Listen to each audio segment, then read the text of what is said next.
It's a Wednesday morning in the break room. Rochester's Classic Rock 96.5 WCMF. How's it going, buddy? Pretty good, buddy. What's going on, female buddy? Doing good, buddy. A very chilly 20 degrees right now. Yeah. We're not going to make it out of the 20s today. High Wait, that's it? Yeah, high of 29. Jesus. Sorry. All right. Sucks. Well, what do you want me to do? I can't change the weather, man. Man. And it's, the warmest we're going to be getting high-wise is tomorrow at 37, but we have snow scheduled there as well. Okay. So bundle up and just think back to warmer times last week when it was like 60 degrees. Yes. Happy Valentine's Day to both of you guys. Yeah, right back at you. Yeah. You guys got big plans tonight? No. How about you? It's Wednesday night. Okay, well, I love how you say it like you would have another thing to do. What else? I'm packed up this week. You packed up. No, you literally don't. So much. You don't. I don't even want to start because I don't like to complain, Pat. Kimmy. No. Is he working? He gets off this morning. And he doesn't want to handle anything hot. He just wants to go home and relax. Well, then they could do something. I think when Valentine's Day falls midweek, I'd rather celebrate more on the weekend. You get to Yeah, I enjoy think most it people more. do. You know what Okay, I mean? I You get don't have it. to worry about like early dinner. I don't know. Yeah, you go out nice on a weekend. Yeah. No, I understand, but Cocktail. I mean this with all due respect to both of you guys. Like folks with kids that are listening, or like, activities they do. Yeah. Because neither of you do anything during the week. Fair? Do you have any hobbies you do during the week, Kimmy? How much time do you spend at the gym? What are you talking about? I'm just wondering, like, 'cause you seem like you have time to do stuff too. Okay, I don't know why you're getting saucy. You guys don't do anything. Well, but you don't. Do you eat out every day? Well, I don't know. Yeah, It do you- depends do you if your have, like, mom's your own- coming over. Happy Valentine's Day to Tommy's mom's crotch. You were saying, Kimmy, I'm sorry? No. Okay. Yeah, thrown off. I guess what I'm getting So what at do you do? is... You doing stuff tonight? Well, no. So my oldest has hockey practice, and we couldn't do anything last week because we already had plans that Sabres game we won tickets to. Right. And then this weekend I have to take my oldest by myself, like just us two. She's got a hockey tournament in Erie, so like there's no Valentine's Day room. Yeah. No space. Right. And I tried to talk my wife into coming to the rink tonight, and I had this plan of doing like this, like romantic, like bring a tablecloth and a candle and like French stopping. fries. Wait, Yeah. at the rink? Rink fries. Yeah, They're the best. Well, they are the best. But no, I was going to stop at like a restaurant and get something to that's go kinda and like fun. set it All up. right. And Spontaneous, My yeah. wife was like, no. I was like, okay. Well, you should have sprung it on her. I was going, well, I need to get her Yeah. to the rink. Oh, yeah. What am I going to do? Call her. Still, it's really hard. You got to get here fast. Happy Valentine's Day. Just kidding. She's fine. Now, but I guess as you get older, and the reason I brought up the no kids before Yeah. you guys got all snippy bitch on me is your concerns when you have kids, especially daughters, move from your own romantic lives to theirs. Okay. For example, I've been living in fear the last couple of years, every Valentine's Day, for the boy bomb. Oh, dropping. yeah. And you've made it pretty far. She's 13? So my oldest is Yeah. 13, my youngest is 11. They're both in middle school right now. Right. And this is right around when that stuff happens. And don't get me wrong, there are boys. I know there are boys, right? I see her. Sharks are in the Right, water. right. Yeah. Around that time though, when you make it as official as you can for being 13. So I'm not even talking, Kimmy, about a boyfriend. Okay. Because I told my daughters they can have boyfriends after they get married. Like, that's fine. You can Yeah. go do that. But I'm worried, Kimmy, about the grand romantic gesture that From a boy or from her to a boy? from a boy first off. Okay. That stupid middle school boys will do. Yes. Around Valentine's. Okay. Balloons. Do they do Teddy like bear. Yeah. Because I know they do those promposals. Do they do over-the-top stuff for Valentine's Day, too? So I've never heard of it, but I wouldn't be out of the question. Right. Why are you making me laugh? I think that's a valid question. No, I was just thinking of, I remember in 6th grade, this little kid went all out for like this girl that he liked. It was a play. And like at the time, it was like, whoa, he got you a chocolate keyboard. Wow, a keyboard. It was like a legit keyboard, but a whole solid piece of chocolate. I live in fear of one of my daughters coming home with a bunch of flowers and balloons and a Yeah. teddy bear. And it's going to happen. Yeah, I know, at some point, and I've been able to dodge this bullet for so many years, and I'm hoping today, when my daughters get home from school, they don't have that stuff in their hands from Right. some boy, because I don't know. I'm afraid once that grand gesture shows up, This the game's on. yeah, I mean, everything will get pushed into, Yeah. like, super serious. The world's going to change for you. Exactly. Because, like, Kimmy, that's the official kickoff to, like, legitimate, quote fingers, relationship for kids. I mean, that's the start, as you know. Yeah. I mean, it matters. Even if they're just, saying they're going out, or I don't know, do your kids call it going out? I think so. I mean, her friends And have you said, sit next What do to the each kids other call at it lunch. these days, Pat? well, no, I mean, like fair it's question. yeah. I mean, like it starts out, just them Innocent, sitting right? next to each other, right? And then I don't know. It's hopefully a slow moving thing. Well, that's just it. She's 13, so I don't even know. Like, we're past the, passing notes in the cafeteria thing. Like, my daughter wants to, go do things. Yeah. You know what I'm saying? So, Well, I know, like, your kids and kids their age are much different than we. I mean, but we would go hang out at the mall or but go I'm to not, the movies. But I'm not dropping yeah. my kid off at the mall at 13, Yeah. right? I'm not going to But be my they parents. used to, for Yeah. sure. Yeah, there's a lot of things we used to do with kids that you absolutely should I know, never do. I know. They pulled them out of the factories. By the way, And the prices shot up. my daughter's not even legally allowed to go to the mall without me because of the curfew. Yeah, Oh, yeah, that's that's true. right, yeah. So True. all this even the movie theater, Yeah, they you have have to have an age adult, restrictions. Yeah, so yeah. all the places that All we right. went and spent time, my kids can't Has go. to be supervised. Exactly.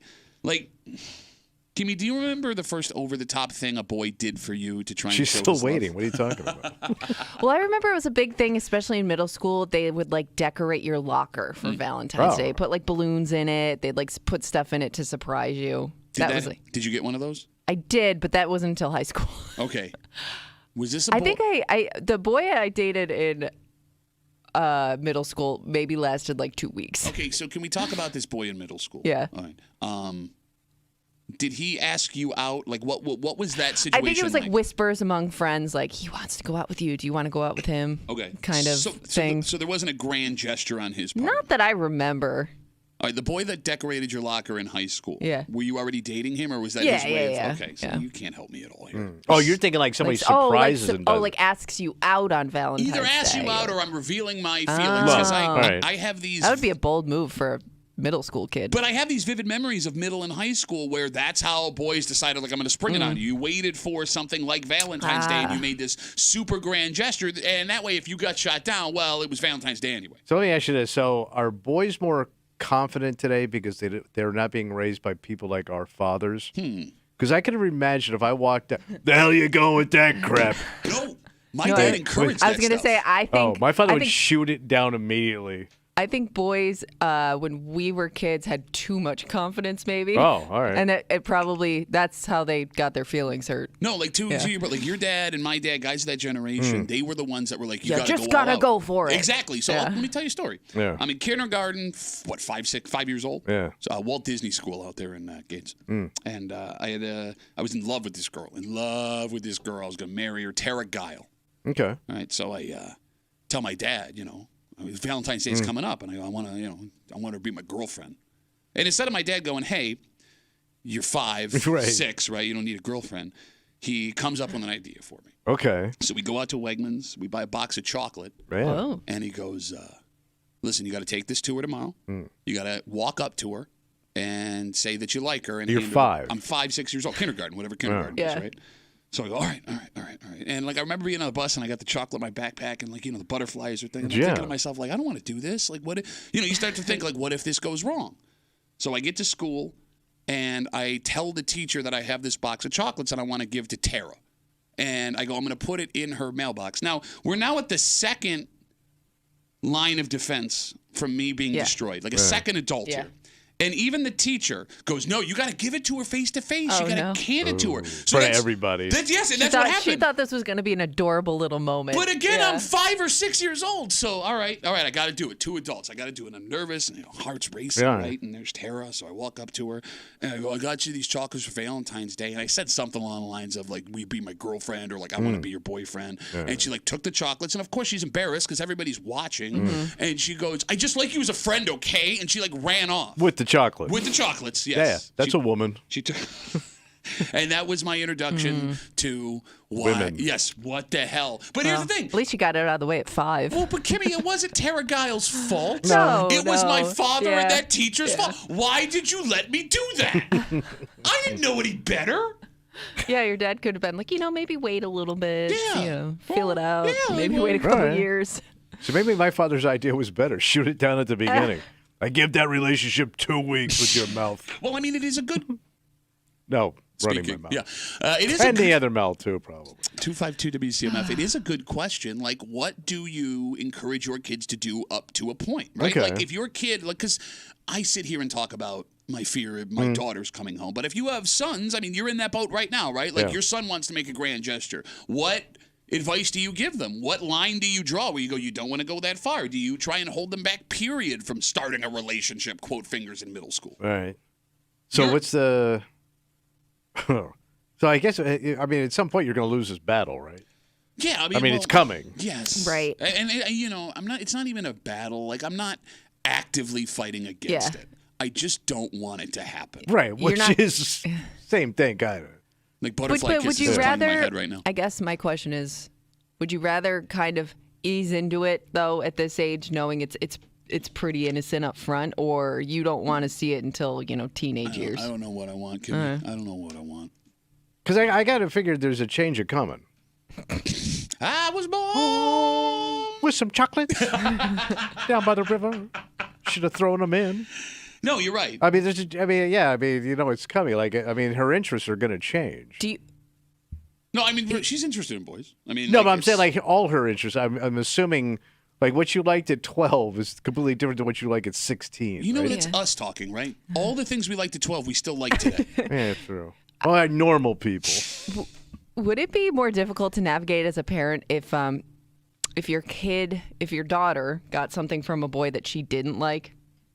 It's a good 'Cause question. you know what I mean? Like, then you yeah. have to, like, walk Pain her in the ass through, kid. like, you got to let him down easy. Or, you know what I mean? Like, don't, Yes, kids. You could just not be into the kid. don't lead him on. Like, you shouldn't have taken the child. You know what I mean? Like, Yeah, I think no. that could get even more complicated, especially you All being a right. kid that's faced rejection. Yeah, that's a good point. But there is no easy way to look at No. a kid who's just, like, smitten at Right. 12, 13, But if 14. I guess I'd be a little bit worried if my kid kept taking stuff from this kid. Well, look, I mean... But if they're don't you off- learn from getting crushed though? What did I learn? Yeah, do I look suave? Don't do that again. Do I look suave to you? What did I learn from that? No, but you like- have known me 20-something years. You've seen my interaction with women. I know, but like don't all those like add up to something? Like all those scars build your character. Like you learn like, okay, she shot you down, you didn't die. It's not the worst thing in the world. Most Like the people should fear learn. of getting Some shot don't, though.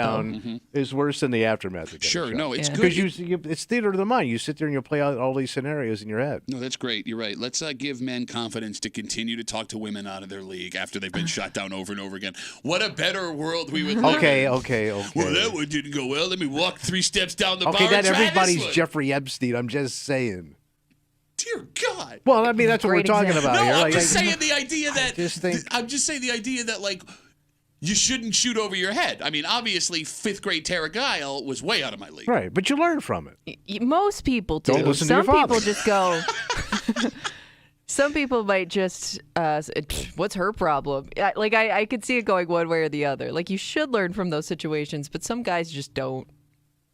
252 WCMF, talking about with Valentine's Day today. I've lived in fear every Valentine's Day for like the last 3-4 years of the like emotional bomb, right? Yeah. Some boy revealing their feelings to one of my daughters because they're in middle school right now, and like that fear of walking through the door, and one of them has a bunch of flowers and a teddy bear and balloons, and some little guy made some grand romantic gesture, and now we got this showing up in the house. We got Facebook messages coming in. This comes in from Dave. Dave says, as a father of daughters, I learned this late. Duffy, you want the flowers and the balloons and the bears because that way you know something's happening. Your daughters will try and hide all other boy stuff from you. All It's a right. good point. Yeah. Keep Good the play in front Putting of it you. out son. there. Good dad advice All right. there. You know, going back to the boy thing, you had asked Tommy, are boys more confident today than they were when we were young? And it just reminded me of something. Because, my oldest plays hockey. Yeah. And so it's just boys around the rink all the time. Okay, yeah. And there's a lot of boys that she played hockey with when she was like really, really little. Yeah. So one of those boys, I got to give the kid credit. He is smooth as hell. Okay. So he's my daughter's age, and I don't know if he's got a crush on her or whatever, Yeah. but like they talk every once in a while, and it's like that constant like, oh, he's gross. Oh, where is he? Oh, he's gross. Oh, where is he? So a couple weeks ago, I'm watching my daughter practice, and he is in like a button-up shirt and slacks. His team must have been playing coming up. He's dressed nice to But get he's in going. like church clothes. Yeah. Sometimes you have to wear that stuff to a game. All right. Hair slicked back, long hair, right? And he comes out to me and he goes, hello, Mr. Duffy. Now, I haven't talked to this kid in Hey, years. he drops the mister on you. Yes. He's yeah, never well, got that. He's got. Hello, Mr. Duffy. How are you? And he like stands next to me. He's got both his hands in his pockets, and he's talking to me like Feels like a little businessman. Yes, he's like a man. We're like That's the having one you gotta watch out for. But I go, good, bud. How are you? Good. Is Stella out there? And I'm like, yeah, she's practicing out there. Oh, wow. They look great. Wow. How's school going? Good. Everything's fantastic. How's work going with you? I'm like, good. Are you meeting yourself? I might be. But like the kid walked away. All right. Yeah. And I was like, Very mature. yeah. I was like, damn. Yeah. It's a suave-ass, smooth-ass Do kid. you not trust that kid? I don't trust that kid at all. And I like his parents a lot. They're good people, and I've known the kid since he was 5. But if that kid goes near my daughter, oh my Oh, God. yeah. I would never trust that kid. Slick back hair like Oh, he's yeah. trying to sell me a That's car. an operator. Like I was stunned with the amount of confidence he had. Yeah. Maturity. But not that I'm an intimidating person, but you remember how hard it was to talk to Yeah. adults at Oh, yeah. 12, 13, 14 years old? You would avoid it if you didn't have to talk to them. Right. You know what I mean? Like Yeah. unless there was a situation where you had to talk to somebody's parents, Yeah. you would just avoid it Yeah, I at all ain't costs. initiating crap. Yeah, that kid seeked it out, went, Yeah. found Yeah. me, talked to me, brought up my daughter, asked me about my job, and then Yeah. moved along. Smart move, right? Was it? On his part, yeah. No, I Get know. you on your heels, and now you're starting to like, oh, maybe this kid's. I mean, like that's his move, right? Breaking down the barrier Right. there. Pull a move, and then you And know just- he can make his move. Before you know it, he's Mm-hmm. eating out of your fridge. Yeah, So I know his mom and dad, and I'm dying to know, yeah. did his dad teach him that? Or is that something that came, because like his dad. What's the old man like? Well, he seems like the kind of guy who would teach his kid to do Well, that. All right, I mean, Physically- is he that guy too? Yeah. He's charming. All right, I mean, is he like? Outgoing. Oh, okay. Yeah, no, I mean he's the kind of guy who'll come up, shake your hand. He's a good guy. Like, hey, how you doing? How you been? Da-da. So maybe he learned it from watching his dad interact with other adults, or maybe his dad is like, this is how you know. Well, does he interact with all parents? I've never seen him talk to like anybody, talk to anyone like that. But I'm not around the kid a ton. Yeah. So like I'm always of the. I'm tainted because of the sins of the father. So if I find out like that kid's dad did what my dad did for a living, Yeah. I automatically go, that kid's a piece of crap. I 'Cause think if we I all meet a do guy- that to an extent. If I meet a guy Yeah. that where his old man is a salesman, which my old man was Yeah. a super salesman, I go, that little bastard's a liar because he was raised by a liar. Well, you do it just That's a based little on their scam and job. liar. So that makes you a scam and liar? Yes. I think your father's profession taints your ideas if you see some bad behavior in your father or you realize your father is not what you thought he was. That is interesting. You know, there's a whole book on it. I never read it, but I hear it's pretty good. So I guess the moral of the story is Don't trust any sales guy's kid. don't trust any what? That eliminates a lot of kids. would just- Maybe you should. I would just say don't trust any middle school boys in general. Well, that too. How about that? Yeah. All right. We got a dynamite. Watch out, middle school boys. Kind of break. Nope, that sounded weird. We got dynamite. Happy Valentine's Day. All right. Kind of breaking for you this morning here on CMF. Despite the fact that it's Valentine's Day, we move on with our regularly scheduled programming. Okay. It's Wednesday. You know what that means? Oh, it's time to get a little Valentine's Day hate on. It is Hate Mail of the Week, but it's not Valentine's Day related. It's the story that won't die. Yeah. It started off with some odd-colored squirrels. Yeah. Non-natural, and a man who was arrested for that going down. And then we took some phone calls laughing at this story, and we found out that lots of men in our area did the exact same thing that this man did. And here's the thing. They didn't know they were doing it. Yeah. They all came upon this idea on their own. And then the state DEC got blowback when they were like, hey, don't do this, Right. obviously. And there was a man that is now arguing. The fact that he cannot alter the color of animals in his Of nature. backyard, yes, Yeah, that he doesn't own. Nope. Yeah. Are infringing. That infringes on his freedom as an American. Oh. And we'll get into it just after 8 o'clock here in the break room on CMF. Plus, we got more tickets to see Journey. Okay. So they're coming to the Blue Cross Arena February 22nd. On Monday, we gave fifth row. Yesterday, we gave fourth row, which means today, third. We got to be close to third row. Yeah, it is exactly fourth and a half row. No, third row. We're dropping third row. Third row today. Wow. Here's what we're going to do. How about this? Between 7:30 and 8 o'clock, All right. we will have third row tickets to go see Journey. So set your phone alarm. Come on back here in the break room on CMF. Plus, we got a whole bunch more fun stuff. But first, Tommy, we're talking about Valentine's Day. Yeah. And this story is because of Valentine's Day, but it's not a Valentine's Day story. If you have plans tonight that maybe involve drinking or having food delivered to your house, Yeah. this could make it a major issue. Oh. Because these folks want better working conditions. They want better pay. They want respect. Oh. And they're going to get it this way if it all works out. What are they doing? Well, I'm going to tell you what they're doing. There's a problem, though. This leaves an opportunity for some folks to make a ton of money for themselves by going against what the rest of the group is doing. No. So do you take the short-term big payday? or do you take the long-term benefit? And we'll get into it next in the break room on 96.5 WCMF.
These folks say they are underappreciated, they are underpaid, they are not getting the safety that they need at their job, and today they are taking action to try and make sure they get that. Okay. Problem is, this is a very unique job where if they were to stop working, not everybody has to.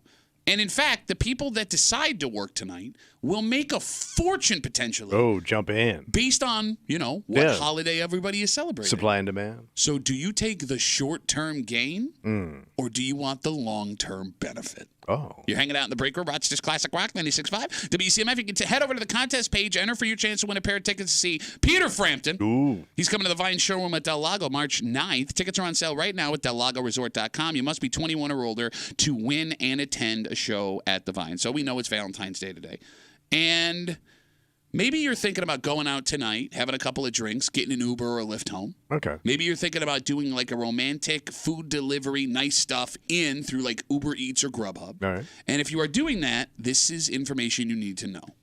For a long time, folks that work for ride-sharing and food delivery companies have not been happy with the folks that employ them. They say the wages aren't fair. They say the safety at best is lax. And they say the companies are taking too much of the money that they are out there busting their ass to earn. So they ain't making. No. They want to be heard. And they have a hell of a plan to do it. So what are they going to do? Today, delivery drivers across the country are calling for a nationwide strike. But they're not a union. No.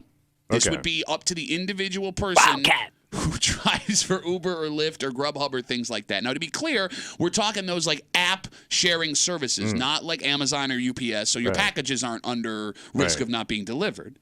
But on Valentine's Day, a large group of these people plan on walking away, turning off their cars, and if it works, it's going to put these companies in a very, very bad spot. Sure. Right? Because how many people were planning nationwide on going out, having a couple of drinks, or having food delivered? Right. Now, to be clear, just so you know if it affects you, it's hard to tell how this is going to play out in our area because we're not a big Uber town. No. And it seems the strike is being organized in the largest cities in the U.S. Makes sense. But if you were planning on using one of these services today, it is something you should keep in mind tonight before you make a move. Maybe make a plan B. But there's a problem here. What's the problem? It's a weird business, like you said, when it comes to trying to shut down all the workers. Yeah.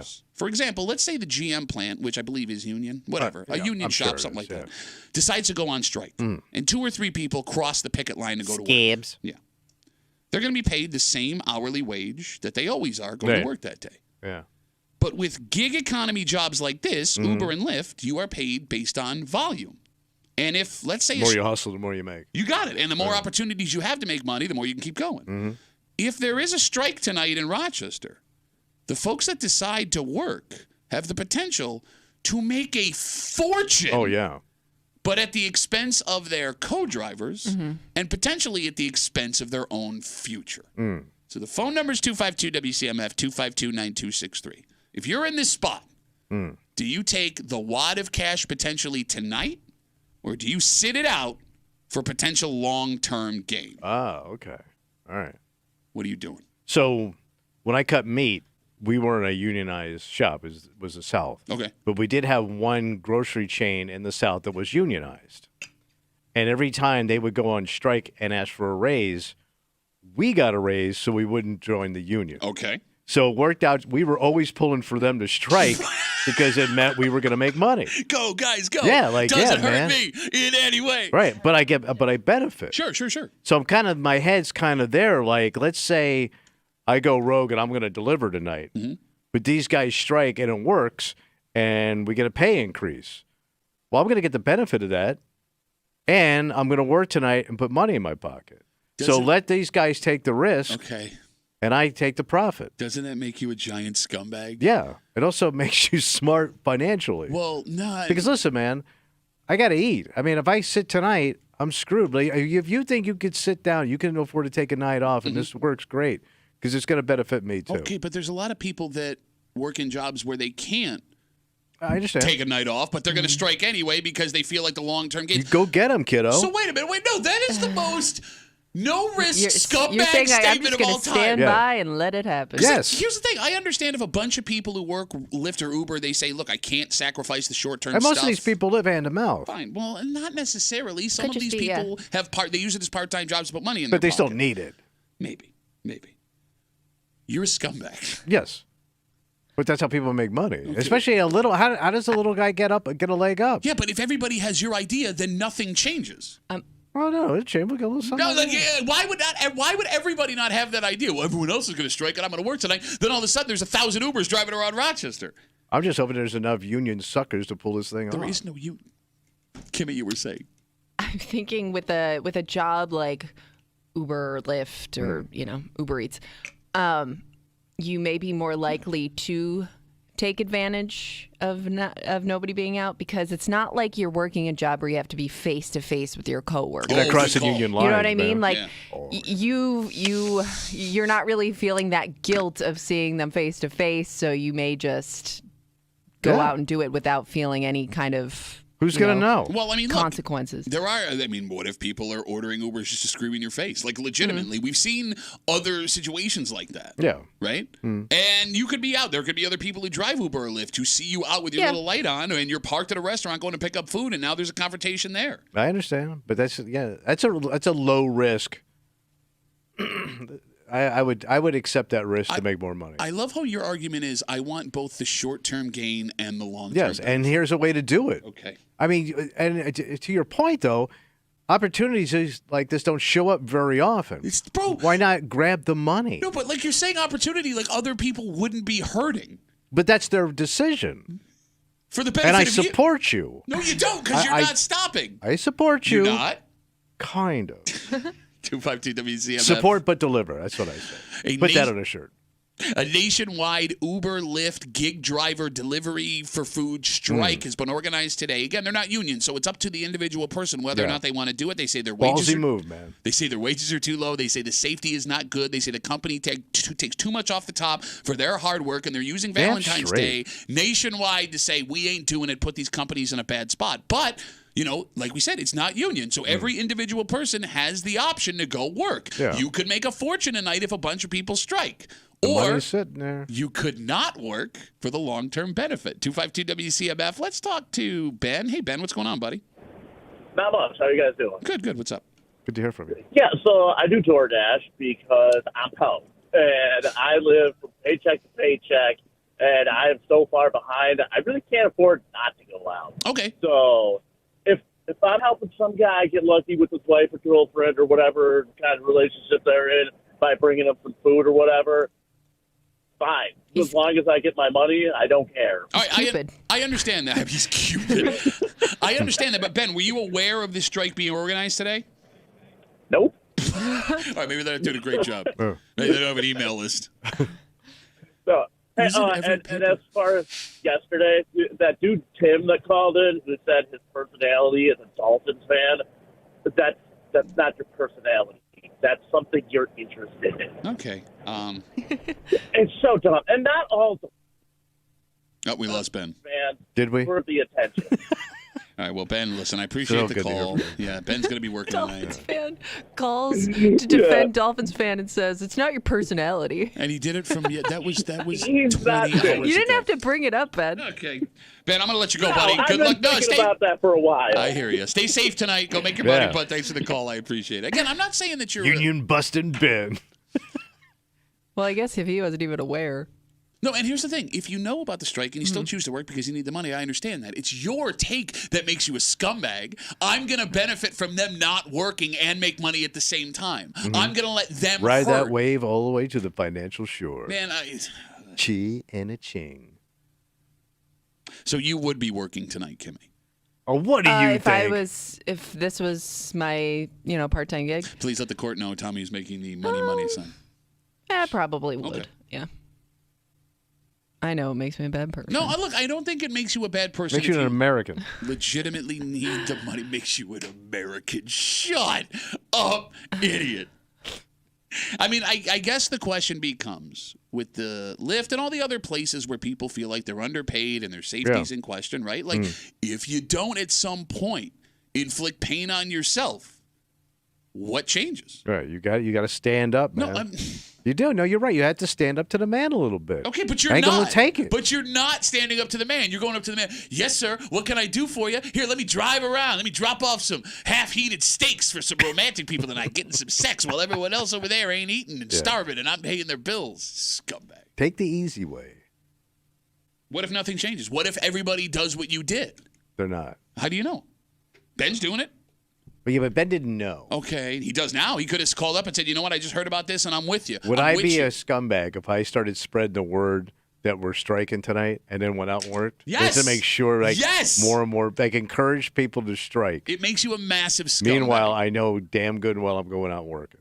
We got Facebook messages coming in. You can always get us at WCMF or the Break Group Facebook page. This is a good point. It comes in from Alan. Alan says, jobs like this, striking would be impossible. One, you're making your own money and you're not relying on anybody else. Two, the companies know this and they take advantage of people who are desperate. Three, even if they were to strike tonight, there's nothing that says the company has to change anything for their own benefit. There'll just be more people willing to jump in and take the job. And he's right. Yeah, I mean, there is a risk.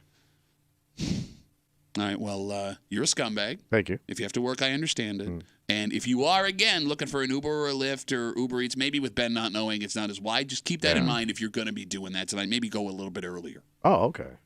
So with that being said, there's businesses that they filled a gap. They filled a void when this was made legal, yet they couldn't sell it legally in New York State. And they left them alone. State left them alone. Wait, they still doing this? Bro, it is astonishing. Really? The amount of businesses that it seems are still selling illegally. Because a story on News 8, when you hear how many places the Office of Cannabis Management shut down after they raided them yesterday. Damn. Just in the greater Rochester area. Because this is just like Monroe County stuff. This just seems like one group in one small area. And Kimmy, that's the most shocking part.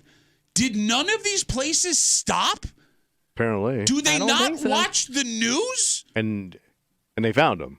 They got them. They got a lot of them. And we need to hear how much cash they pulled out of these places. And when I say cash, I mean cash in product. Oh, wow. We'll get into it. Next to the break group. 96.5 WCMF.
This is one of the most interesting phenomenon in Rochester crime history. What happened? Well, Tommy, these folks know what they're doing is against the law.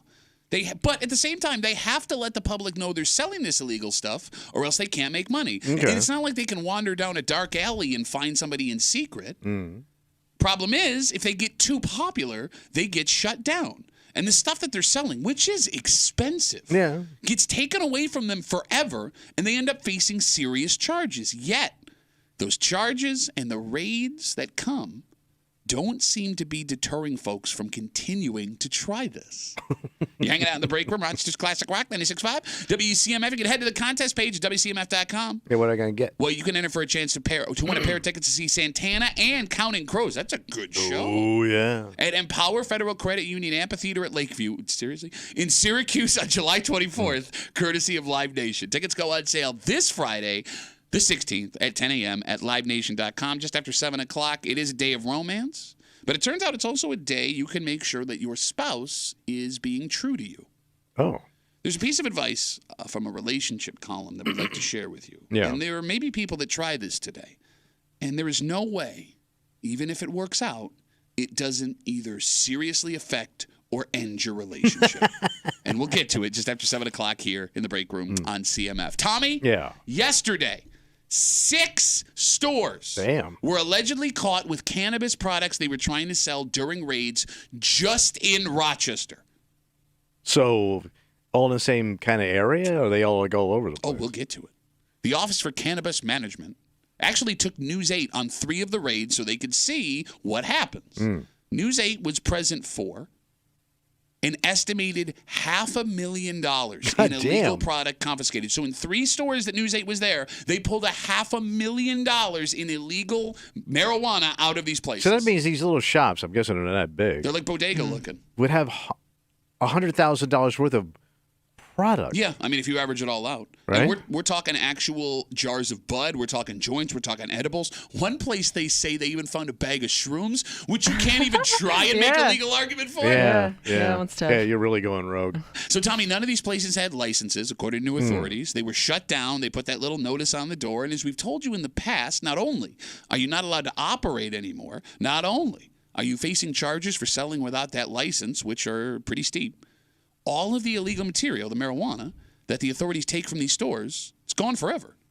And you're probably on the hook for that weed you purchased to sell. Unless you already, you paid for it, I would assume. Right, but you're you haven't sold it, so you've lost all that profit. And you've lost hundreds of thousands of dollars potentially, and now you have court fees, and now you have the potential punishment. I mean, and that's hundreds of thousands of dollars per store gone, poof, in an instant. Tommy? Yeah. These illegal dispensaries will not stop. Yeah. Despite the fact that there isn't a need for them anymore. Right. And I get people want convenience, and if there's a place around the corner that's selling illegally and you don't have a moral objection to it, you'll just pop in there. But there are at least 2 state-licensed places operating in the greater Rochester area now that applied for their licenses, and they paid for all this stuff that the state required, right? And the fact that these bodegas, tiny places, smoke shops won't stop selling means one of 2 things. Either selling this stuff under the T, that it's worth the risk of losing what they lost. Yeah. Or these are very stupid people who think they won't get caught. Which one is it? I mean, they're not stupid. I mean, they're business people. I would argue that losing hundreds of thousands of dollars is really stupid. It's got to be the lure of the cash. Yeah. And the profit. Okay. Because you don't have to show it. It isn't like you had to pay taxes on this. Okay. It's completely an illegal operation, so you're not going to go, put that on your IRS form, right? Okay, you're right. So it's got to be that. Okay. I mean, I know that there are a few places near me, one of which has been raided, and it's still open. I don't know if they're still selling Damn. the illegal products, but they're still open and operating. Okay. You know what I mean? So I don't know if a lot of these places are repeat offenders or what.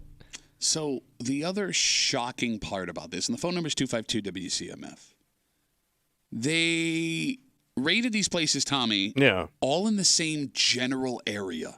in Rochester. So it's concentrated. Yeah, and the folks it's not that it's concentrated in one specific spot. These places are everywhere. They did a concentrated raid. And the guy who works for the Office of Cannabis Management, who sat down with News 8 last night, explained that once they start raids, word gets out real quick. Oh, so you got to move. You got it. They got to stay within the neighborhood and have a bunch of people break out and stuff like that. So this isn't like 6 stores that they found in the greater Rochester area. These are 6 stores concentrated in the same general area. And those are just the ones that they knew about. Right. So for God's sakes, how many of these places are still selling illegally? Next time I get gas, I'm going to look around. So Tommy, is there so much money that they're willing to risk it? Or it has to be. So you don't think they're dumb? And the fact that the state has foot dragged so long at getting these places open has allowed these places to keep going. You know what I'm saying? But they're cracking down so hard. Now, but I mean, we've been talking about this for years, right? And the fact that the state is still slow at getting these places even open and operating, right? Well, because like I tell you, when I drove through Massachusetts, that was a few years ago. I was amazed to see how many billboards that were advertising weed. Like they were like open for business. Sure. Yeah. And we're not. Right. I'm thinking, like, the longer you foot drag, it gives these people much more opportunity to keep going. Well, I think that's why they're really starting to crack down, though, right? Because we do have a couple licensed places opening. It seems like that's when they really turned up the heat on the places that are, flying under the radar, I guess. Well, not so much anymore. I mean, but just real quick, Kimmy, to your point, Tommy, Governor Hochul came out last week and said the rollout has been unbelievably slow. It was unacceptable, and they're trying to find things away. So even the state agrees with the point you made there. I did get a call from a guy, and there's just one guy who said he had experience. Sounds reputable. He said he was a guy. Sounds cool. Who maybe worked in the industry. He said that the reason these places won't shut down is because some of them could easily clear $1 million a week. A week? That's one guy's take on it. So I don't know how accurate that is, but he said that he works in the industry, and he said he called it like the gray shops. Okay, well, that's a good way to put it. Yeah, it could easily clear that much in 1 week. All right, there's your reason right there, All man. right, so there you go. There's so much money selling this stuff that it's worth the risk, according to this guy. Mom and Pop rich.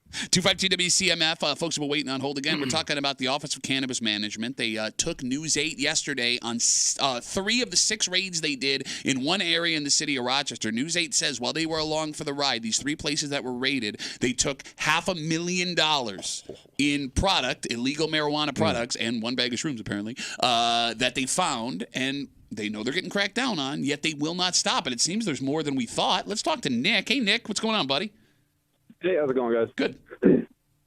So Kimmy is right, and it is definitely, they're just killing it so hard that it barely even affects them to get rated. Well, like when you sit in a business meeting, right, and they have the graphs out, and they go, guys, gentlemen, as you can clearly see, we are killing it so hard this quarter. And next quarter, our plan is to kill it harder. Kill it even harder. Exactly. Right. You got it, Nick. Well, yeah, so part of the, when they report that they took $500,000 worth of product, that's, of course, super inflated street value. Well, They're always going to call it retail, but these places, even what they're pushing as quote high end is garbage, and they're paying $500 a pound, getting it shipped from out west, $500 a pound, and they're turning around selling it for $6,500, $7,500 a pound. They're easily clearing millions a week, no problem. Okay, can I ask a potentially stupid business question, Nick? Yeah, of course. Okay, so, there's places around us, like Massachusetts. You can go to Massachusetts, you can buy a bunch of weed, and you can bring it back to New York. Is Pennsylvania selling openly now? I can't remember. But you get the point I'm making. But you get fireworks with them. Nick, why am I buying products and having it shipped in when if I wanted to, I could have a van and much easily bring it over here at maybe less cost to myself, less risk? Some people do, but that's you can't really scale it like that. Like, you could go to Massachusetts and legally buy a small amount or like a, reasonably small amount. You need a warehouse. These places are moving pounds and pounds a day, man. Like, there's lines out the door at all of them, and it's insane. They'll move 10, 20 pounds a day easily, and they're making $5, $6, $7 grand profit alone, just profit on a pack. Damn. All right, well, that makes more sense. When you get it shipped out from California or Oklahoma or any of these places out west, they're literally coming in at less than $500 a pound. Hey, Nick, how do you know so much about this, buddy? Yeah, we know. I know. Yeah, I know. You know. I know. Oh, yeah. Nick, thanks for the call, buddy. Have a good rest of the day. Yeah, you too. Okay, so we're in a weird spot. Wow. I'm sorry. Go ahead, Kimmy. No, I was shocked. I mean, he kind of confirmed what the first guy said. We're in a weird spot now where it seems the only way to fight off these illegal weed sales, and the states, I know that people are cynical, and their argument is, well, the state's only shutting these people down because they want the tax money for themselves, which I understand. That may be the case. You also have to be concerned legitimately about what these people are selling out of their shops because it's not regulated. Right, true. Right? But it never was. I mean, that's how you bought your weed in general before. Yeah, but there's You're also comfortable with that. Well, there's also people that have been like, yeah, I'll smoke some weed. And look, I had one of those experiences back in the day. I don't know what the hell I smoked. I didn't know what was in it. I'm sorry.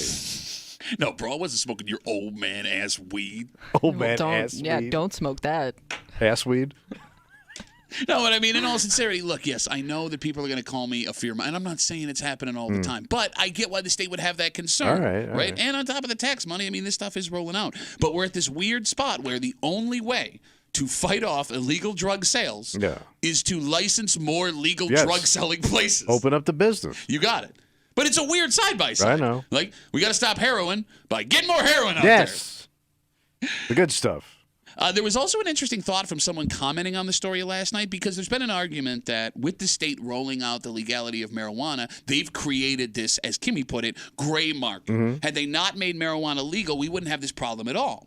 And this person wrote, quote, some of these places have been selling this stuff for years, and the cops are now just looking into it because it's legal. The idea being, these folks didn't start selling marijuana products because it was made legal by New York. They've been selling it forever, and now the state just cares to break it down because they're selling it legally. Okay. Do you think that's true? Could be. I mean, I don't know.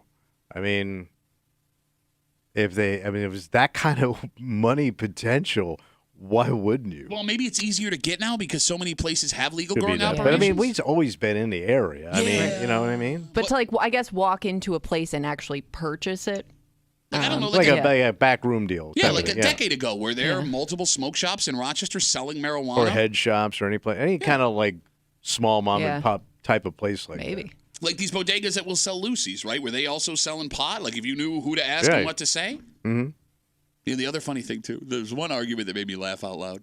The OCM, Office of Cannabis Management, they brought up the tax money. They brought up they don't know what's in it, right, all this stuff. They also go, we're fighting for copyright because some of these products, they're off-brand products that have name brands on them. For example, there was like Lucky Charms edibles. Right. You got to look out for General Mills. Yes, Because people, you don't want people thinking General Mills is selling you marijuana gummy flavored Lucky Charms. The long arm of Lucky Charms will come after you. Like, why is the state's really worried about the copyright law for Lucky Charms? But you know what this does now? What's that? It's most people are gonna think every store that they think is into a shady business now sells pot. Okay, I want to laugh with you, but when you hear they busted 6 places in one general area, You're gonna think every place it doesn't look right to you. You know that poster store at the mall?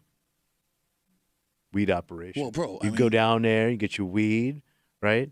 And you can get your Pamela Anderson poster. Pamela Anderson? Yeah. All right. Everybody, I hope we got to move on. I appreciate the call. It is Valentine's Day today, and it's supposed to be a day of romance and commitment to the person that you're with. Turns out you can also use this day, according to a relationship expert, to make sure that your partner is not fooling around on you. Oh. And here's the thing. This idea they have might work. You might get the answer you're looking for. All right. But whether or not you find out that they're fooling around or you find out that they have been true to you, this will either seriously affect or end your relationship. Either way. And we will tell you this brilliant idea next in the break room on 96.5 WC.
Today is supposed to be a day of romance and appreciation. Oh, yeah. And even if you spent money you didn't want to, or you had to run errands and get all that stuff done, it's here now. Okay. And once the flowers, candy, dinner, jewelry, I mean, some guys will even go high-end stones. The highest-end stone being?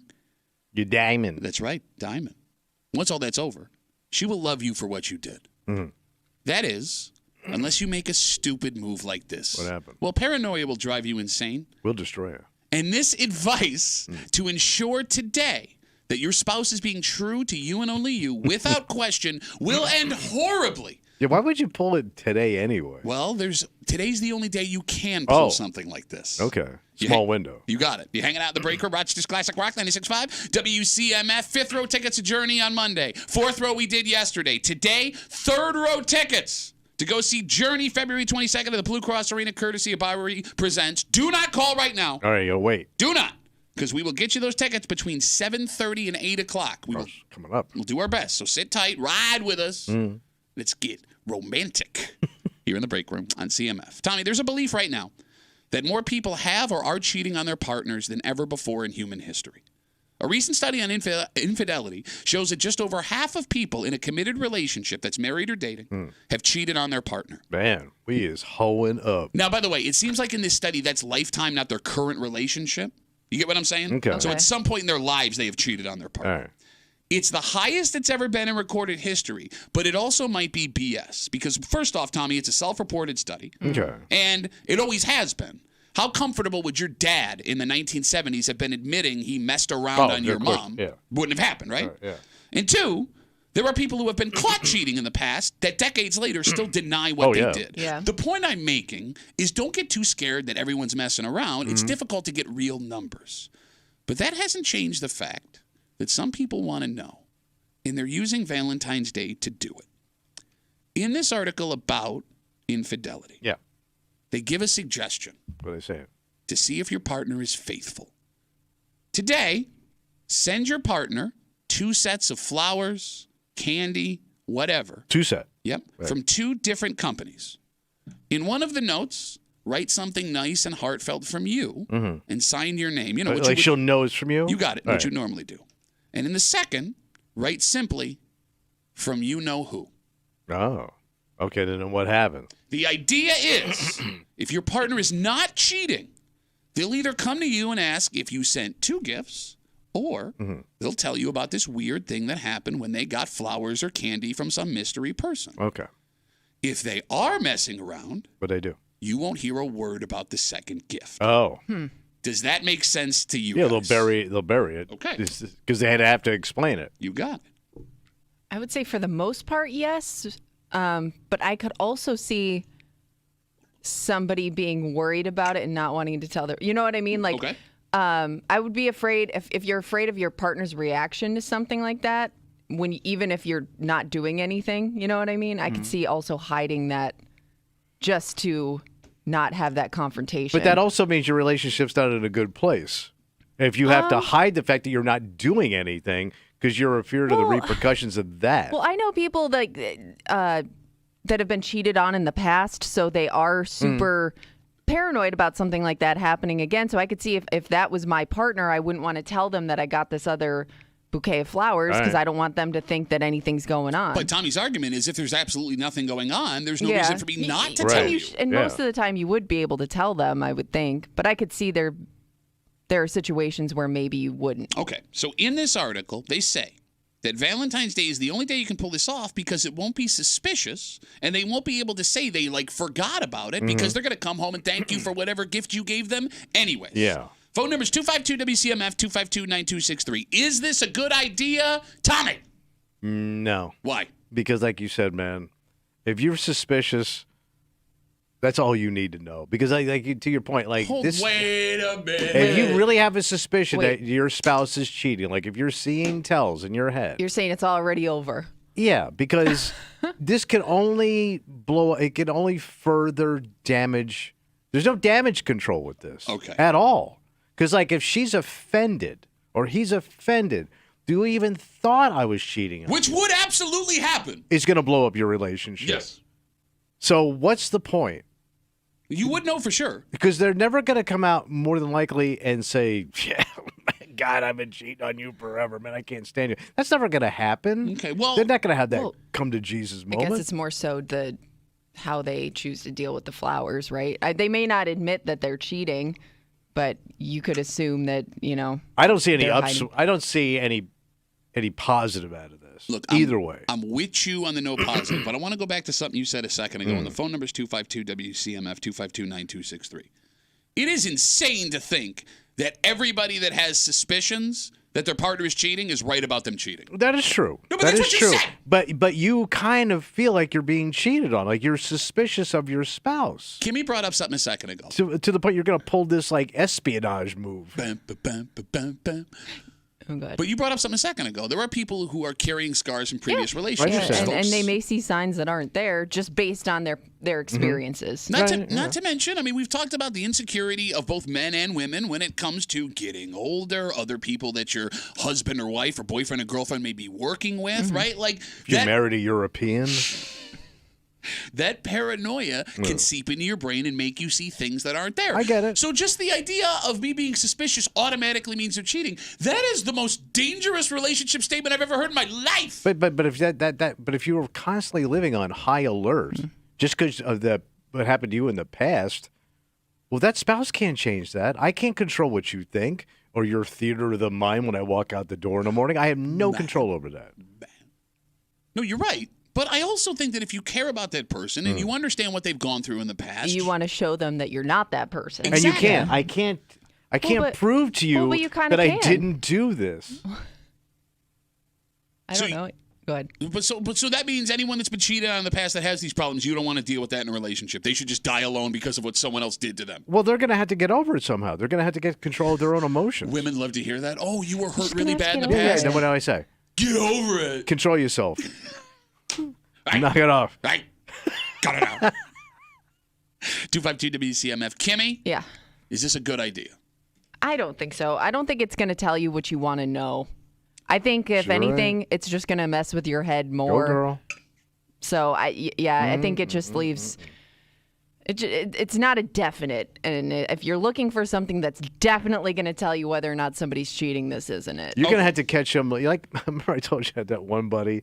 He got caught cold busted having an affair with this chick from work in his bed in the middle of the day on his wife's birthday. Bro, like that's the scumbag trophy of the year. Yeah, that's hitting for the cycle, right? Hey. But that's like, but unless you get that window of opportunity. Obvious, yeah. I know, bro. 252-WCMF, 252-9263. Again, we're talking about this article on infidelity leading up to Valentine's Day, and it's been reported that just over half of Americans admit in relationships that they have cheated, and it seems like over a lifetime, and that's got people panicked. So this idea in this article from a relationship expert to guarantee that your spouse is not cheating on you, and you can only do it on Valentine's Day, you send 2 gifts, flowers, candy, whatever. You write one, the normal card you would write, I love you, you mean everything to me, signed your husband or wife. Yeah. And the second thing you send from a separate company and write from you know who. The idea being if they come home and go, you're not going to believe this, I got this weird set of flowers. Crazy, right? From you know who. Well, they're being open and honest. They're not cheating. If they keep it from you, now we got an issue. They cheat. I think when you start to set up traps for your significant other, yeah, that should work out well, right? And you're not 100% sure that they're doing anything. It's more to just see their reaction. You're gonna drive yourself crazy. Okay. Because it's never gonna go the way you plan, and there's gonna be like a gray area there that's only gonna lead to more suspicion whether or not it's justified. You've never set up a trap for a guy you've been with? I've never set up a trap. I'm not that.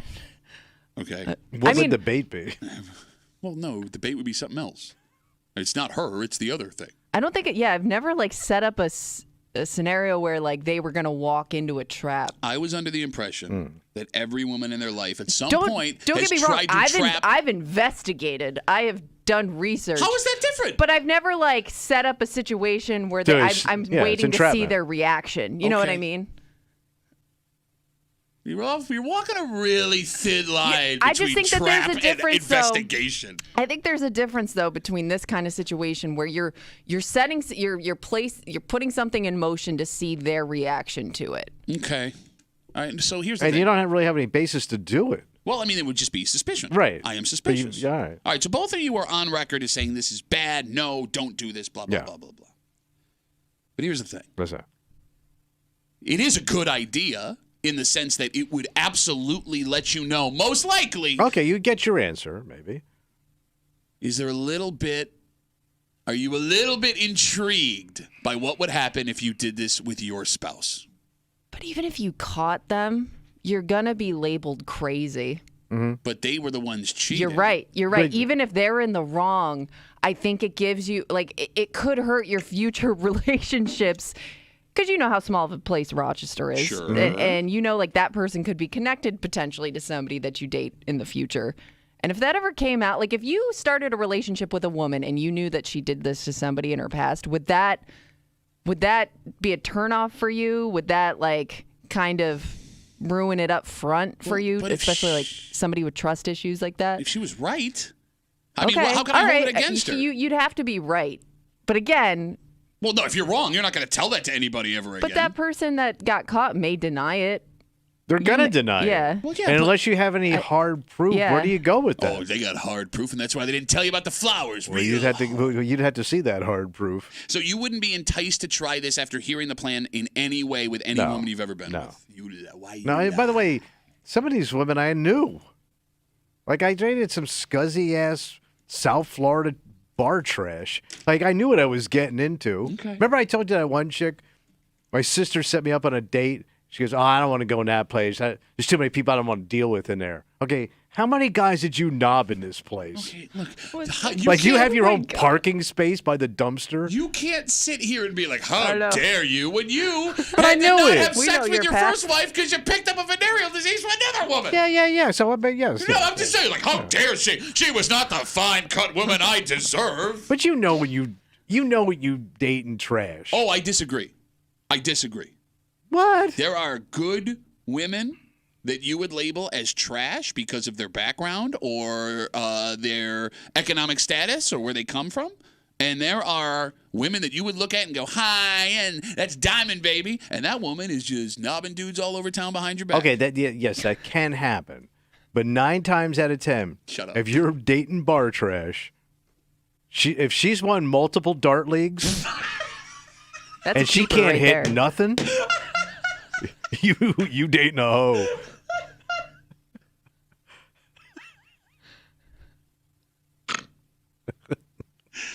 Put that on a T-shirt. Pass me the No, biscotti. I think Don't. we could sell that T-shirt. But look, when it comes to this idea of catching your spouse messing around with you on Valentine's Day, the biggest reason you shouldn't do this is it will F with your head for a long time, and everybody's head. Because let's say you send the from you-know-who flowers along with your flowers, and they come home and they tell you and they got them, and they're like, can you believe this? What the hell is this coming from? They're not cheating. Everything is good. Right. You can't ever reveal you were the one that sent the flowers. Because you're also being dishonest. You're right. You're right. You're being dishonest in an attempt to catch them for being dishonest. So for the rest of your lives, your relationship together, they're going to think that someone they interact with on a regular basis is so into them that they secretly sent them flowers. And that's going to affect their interaction with every person they work with or hang out with until the end of time. And they'll never know. You got it. They're going to be more standoffish. They're going to see things that aren't actually there. They're going to gossip with coworkers about who it could be for weeks, You could be months, giving years. somebody else a reputation. Yes. Oh, yeah. And the whole time, none of it was true. Right. So, like, it's possible if you do this, some poor guy who's just a solid coworker with your partner is labeled a creep and a weirdo because you needed assurance that your lady wasn't How about winning your- multiple dart leagues. How about your own significant other is going to have a reputation, potentially? Oh, If they, I yeah, mean, good their catch. coworkers are going to know that they're getting 2 sets of flowers. Oh, yeah. Why didn't would even you want that? I didn't even think about that. See? Yeah. Would you? All right, Kimmy, let me ask you this. Yeah. So let's say one of our coworkers, female coworkers, got 2 sets of flowers and she goes, I don't know who this other one's from. Would you think she's lying? Oh, like if she got one that said from you know who? Yeah. I mean, I would, if I didn't know about this plan, I would think it seems pretty obvious to me what's going on. Okay, here. so wait a minute.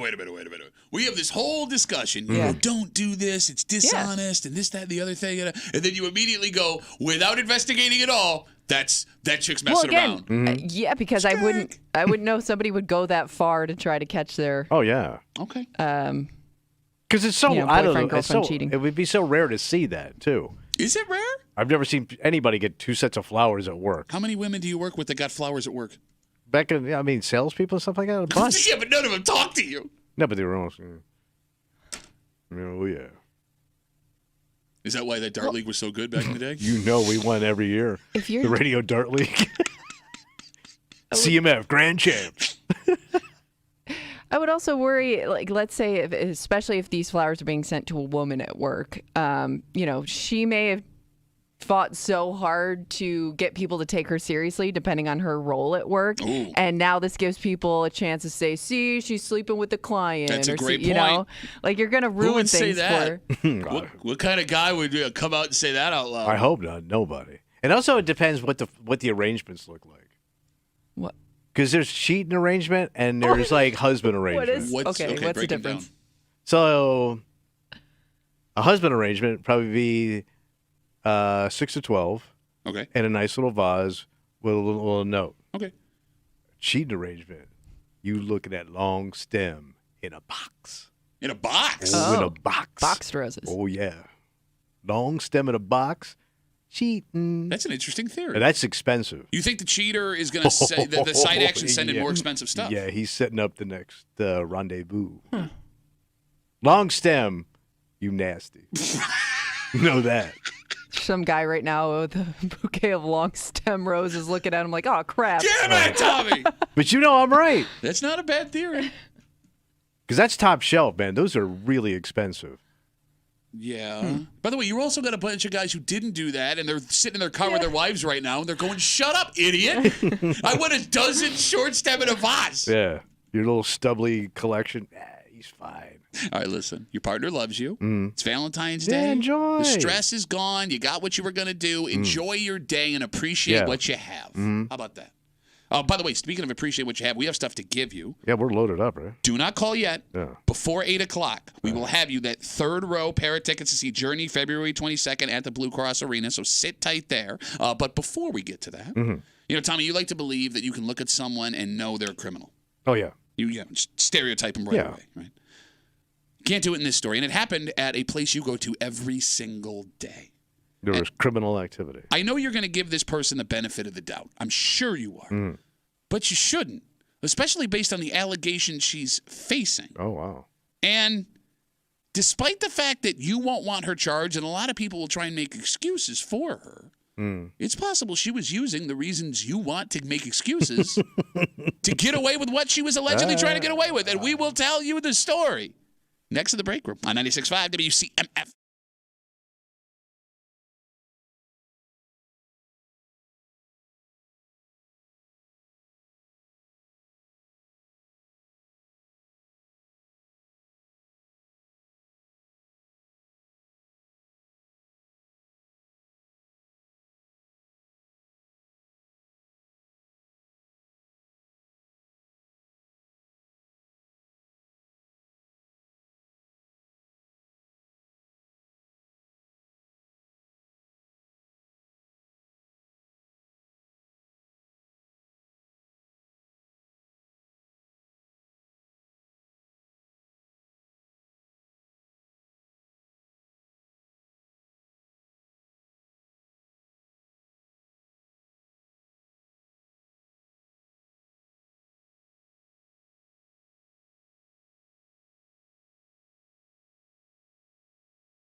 You think you know what criminals look like? Yeah. And that's how some folks get away with crime, Tommy.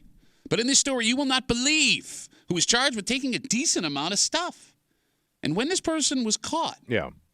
are you willing to give them the benefit of the doubt because of who they are? Oh. Or do you assume they try to take advantage of a situation because of how they look? You're hanging out in the break room. Rochester's Classic Rock, 96.5. WCMF. It is row 3 day for Journey. Wow. They are coming to the Blue Cross Arena courtesy of Bowery Presents. Tickets are on sale right now at Ticketmaster.com. We have third row tickets for that show. Damn. And if I were you, I would wait just a little while longer. Okay, all right. Wink. Not looking at you. Wink. Stop it. Look at me. No. It's Valentine's Day. I'm in the fifth row and I can't see you. Third row tickets in just a little while. Sit tight. Don't call now. I see you. Stop it. Stop it. They're quick. They are. Give us a little while longer here for those tickets here in the break room on CMF. Tommy, this story comes to us from the Pittsford Wegmans. Wait, headquarters? Yeah, which is weird because I've been told That's the flagship. I've been told by a very smart, short man that crime doesn't happen in Pittsford. Bro, it's buttoned up. Yeah. Around 3:30 in the afternoon, a woman was using the self-checkout. Okay. Security says she, and I quote, unscanned her groceries Okay. to the tune of $178. Damn. Oh. So she tried to walk out of the store with almost $200 in stolen stuff, according to police. So she was stopped, and the groceries were recovered before she left the store. Okay. She was arrested for petty larceny. She was given an appearance ticket. So this sounds pretty standard. Yeah. Okay. What makes this story unique, you might be asking? Well, this woman is 74 years old. Oh, my God. A thieving granny. Wow. Damn. According to police. Tommy, you wouldn't expect to see a 74-year-old woman get arrested. And not for allegedly taking that much stuff out of a grocery store. But according to authorities, it happened, and she will now have to face the criminal justice system for the charges. So, Tommy, I know how your mind works. I know that the place it happened and the age of this woman has all kinds of things going on in your head. Yeah. So I'll just skip the semantics. I'll ask you directly. All right. Tell me why this woman shouldn't be charged. What happened? What happened? I mean, maybe she got confused. Oh, yeah? Yeah. $178 For the confused? confusion. That's a lot of confusion. Confusion says that's way too much money. I wonder if she was in one of those, because like certain time of the day when you go there, all those nursing home buses show up. So like you'll see like yeah. a lot of like senior citizens and then they go back to the home. I mean, I wonder if she was going back on the bus with that too. I want to know what she bought. It would have to be very expensive because that's 20 items or less, and it was almost $200. Did you hear this? So she went top shelf. Do you hear this son of a You bitch? think the woman that stole items from the store also paid attention to the 20 or less sign? I got to shoplift. Wait a minute. I can't go more than 20 items.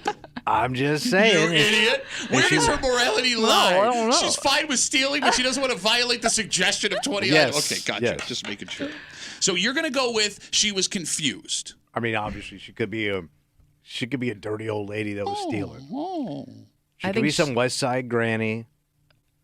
In Pittsburgh? In Pittsburgh. Yeah, that's why she comes across town. You don't steal in your own hood. It happens all the time. No, you get out of town. Yeah. You go someplace else. So you go to the highest end place that Yeah. would probably have the best security. That's where they got the good stuff. And- Every Wegmans has good security. You don't think Pittsburgh Wegmans is more buttoned up than other places? I would think every Wegmans is about the same. They test everything brand new at Wegmans. I would They assume do. they have, at the Pittsburgh Wegmans, they would have the most cutting edge They security do have technology. all that facial recognition stuff.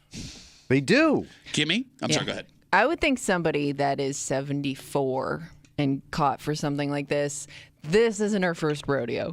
Oh, no? No. I think to be 74, nobody's probably really looking at you for stealing. No. So I think maybe little by little you chipped away at it until you just thought, nobody's looking at me. So could be. That's why it was such a bold theft. The phone number is 252-WCMF, 252-9263. Now, we do have to keep in mind here, Yeah. she's just facing allegations. And let's also remember, as we say she's just facing allegations, as we just brought up, Wegmans has a pretty good, as they call it, asset management team. Oh, yeah. Yes. That's going to keep an eye on things. There's always at least two people standing there. You're being watched. Yeah. They also know how bad it would look stopping a 74-year-old woman in front of everyone in the store, along with police having to come in and take care of that situation. Yeah. So you would have to think, in a spot like this, they are only stopping and calling the cops if they are close to positive Yeah. that what she's accused of wasn't some mistake, but an actual intentional move. So I'll ask you this question, Tommy. Go ahead. As a man who likes to go soft on the elderly and women and people from the east side when they're accused of committing crimes, is using your age to commit a crime a smart move or a scumbag move? And if you sit on the fence, I'm going to come over and punch you in the face. I mean, if I was going to steal, I would say it's a smart move. So it's a smart move. Yeah. Because the older set does always get the benefit of the doubt, as you tried to give her a second ago. And Kimmy said, you're not even paying attention to us. Yeah. But it's weird that Because you see your grandparents. It's weird that we assume when we see someone elderly that their morals are absolutely better than ours. They come from a different time. Well, you mellow with age, too. I don't know. Or you get more angry. True. Like, why do we believe that, like, older people never committed crimes? Because crime was actually higher when this woman would have been coming of age 50 years ago. Oh, yeah. Right? And what is it about 252 WCMF that's where we see the older set that lulls us into this false sense of their superior morality? Because you think of your grandparents. Your grandparents, you said your grandma was a dick. She was. But she always paid for it. We've also heard, remember we did that break about old people just taking things that they wanted from stores, knowing they wouldn't get caught one individual thing or two, using their grandkids to steal things. Everybody's got a story. My grandmother would take stuff out of all-you-can-eat buffets. Yeah, but that doesn't really count. It's all-you-can-eat buffet there. Your dad stole knives, right? Yeah. I mean, but I think, to your point, it ain't your daddy's daddy anymore. I will say probably the seniors now are way scuzzier and have less morals than 50, 60 years ago. Okay. Your father was a senior 20 years ago? Yeah. Okay. Your father, the way you describe him, and to be fair, he's not alive to defend himself, was the biggest, scummiest, pieciest of crappiest of all time. But I don't think every guy was my dad. I don't. I think some of these guys were good guys. Okay. There's some guys that are good guys today. Yeah, but there's less of them. What makes you say that? I don't know. Bro, like today it's harder than ever to get away with any kind of criminal activity. Your but dad... they're in better shape. Better shape? They're wearing copper fit. Man, they can move. Hey, who endorses Copperfit? Oh, yeah, Brett Favre. Yeah, what's he been in the news for lately? In the Hall of Fame. The Hall of Fame of taking welfare funds allegedly from the state of Mississippi to build a volleyball court for his daughter. I mean, we are seeing the rise of like a lot of things we didn't see years ago in seniors. No, but the key statement there is what we didn't see. Because we assume because we didn't see it, it wasn't happening. And what I'm telling you is there's no way that people in their 60s, 70s, 80s, and 90s today are any more moral than people that are younger. We just didn't know about it. Everybody's got a scumbag grandpa story. Everybody's got a scumbag grandma story. Why, if we know that about our own family, do we look at other elderly people and go, oh, well, they're just, come on. But look what's going on in these 50-plus communities now. It's out of control, bro. How so? Drugs, alcoholism, and sexually transmitted diseases. Yeah, people over 60, I believe, are the fastest growing STD transmitting age group. So right now, we have the highest rate of syphilis in this country ever. And I'm guessing it's the 60-plus crowd that's pushing those numbers. Okay, but again, you bring up today, your parents lived in a 50-plus community for 20 years. Yeah, but there was no VD. You would know she had VD. Your mother was a drunk. You said it, right? So was your father until she quit because of your old man. Your father was starting fights with everybody. He was almost arrested for assault in the home. Should have been. So how is it different now than it was 20 years ago? I guess maybe because like my grandparents, I didn't really know them that well, but like there wasn't like nursing homes and 50-plus communities. So maybe when we started to corral them all together, it got worse. They were giving each other bad ideas. Well, because it was like spread out. Like this a-hole couldn't hang out with that a-hole because they were like 20 miles apart. But now when you start putting them all together in Florida and South Carolina, it's a powder keg. Okay. Of like gray-haired infidelity, scummy behavior. Okay. It's a good theory. They're all kind of feeding into the, they want you to take it mentality. Yeah, and that gets around. 252 WCMF. We're talking about the story from the Pittsford Wegmans. Middle of the afternoon, a woman at 74 years old. Oh, she must have been on one of those buses. Middle of the afternoon is when those buses come in. The 74-year-old woman was arrested after police say she walked through the self-checkout and did not scan $178 worth of groceries. By the way, that's not what she just snagged while she was shopping. I know she shoved a bunch of grapes in her mouth. It was Maria full of grapes, man. I'm telling you. Maria full of grapes. The way they pick and nibble on stuff as they're going around. Great Ash Wednesday reference. All right, let me ask you guys something. So let's say, Tommy, you go to the Pittsford Wegmans every day. Oh, yeah. Kimmy, you shop at the East Ave Wegmans? Yep. That's your Wegmans? Okay. Yep. If you looked over at the self-checkout and you saw a 74-year-old woman trying to rip off that much stuff, because you brought it up, Tommy, that's a lot. I mean, that's a lot of groceries. Yeah. You guys saying something? That's your mothership. You go there every day. You're friends with the employees. You consider yourself an employee of that store. No. Why? I don't want to get involved. Okay, so it's not the age. It's just not what. So if there was someone that was 20 doing it, you wouldn't say anything either. No, probably not. Okay, that's fair. I mean, you know me. Yeah, I know. I'm a known hider. Yeah, I'm probably not saying anything. I might try to, because like I said, there's always somebody standing there. So I may like stop and like look at them for a while, just be like, hey. Like I may not say anything, but I may like try like give Body them like language. that, like, hey, something's wrong over here. But I'm not actually saying anything. But neither of you guys have anything. It has nothing to do with her age. You're not giving her the benefit of the doubt because she's 70. Yeah. Because then I got to give a statement. I'm going to have to wait, right? See, you keep walking through like what happens, what you think. I don't think that's how that works. I think that as long as they see what's going on, you can just go. But they may want to say, well, who saw it? Like you think you're so important. Well, aren't there cameras there anyways? Like, aren't all those self-checkouts being watched? I don't know how it works. Oh, Because like yeah. I know some of those self-checkouts, you can You see yourself I know it's on like that camera. at Target. Yeah. Dude, they got your ass. You know the reason they do that? Yeah, facial recognition. No.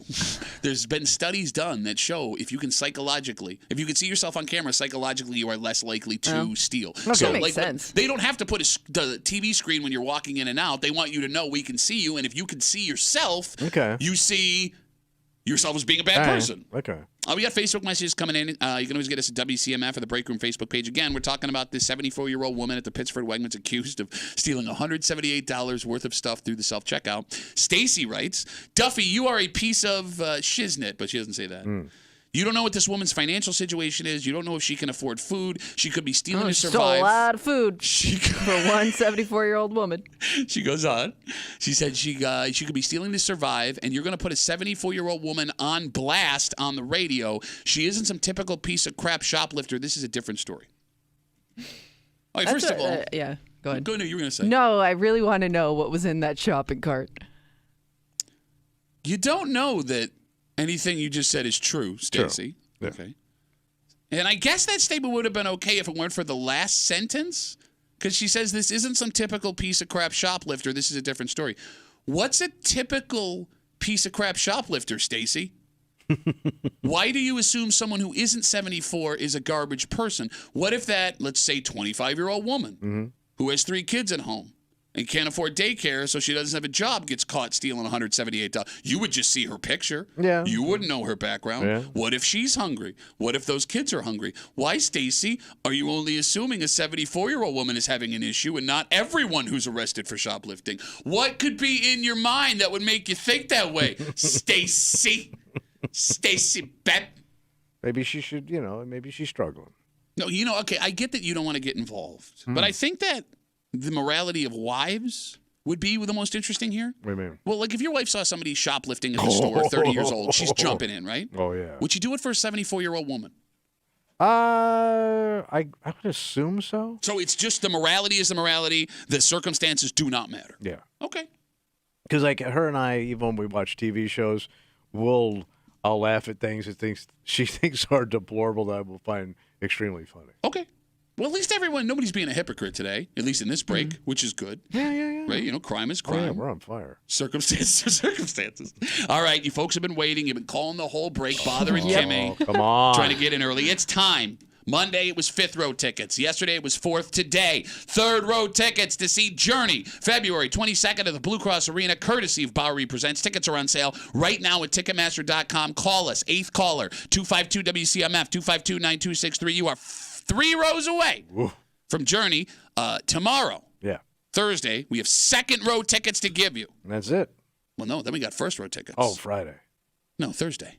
What? You know why? Why? Because I don't want you to know what I'm thinking. Right now, 252-WCMF will take the 8th caller. 3rd row tickets to go see Journey February 22nd. Best of luck from your friends here in the break room on CMF. Tommy, if you are quitting a job, there is a standard protocol before you leave. Yeah.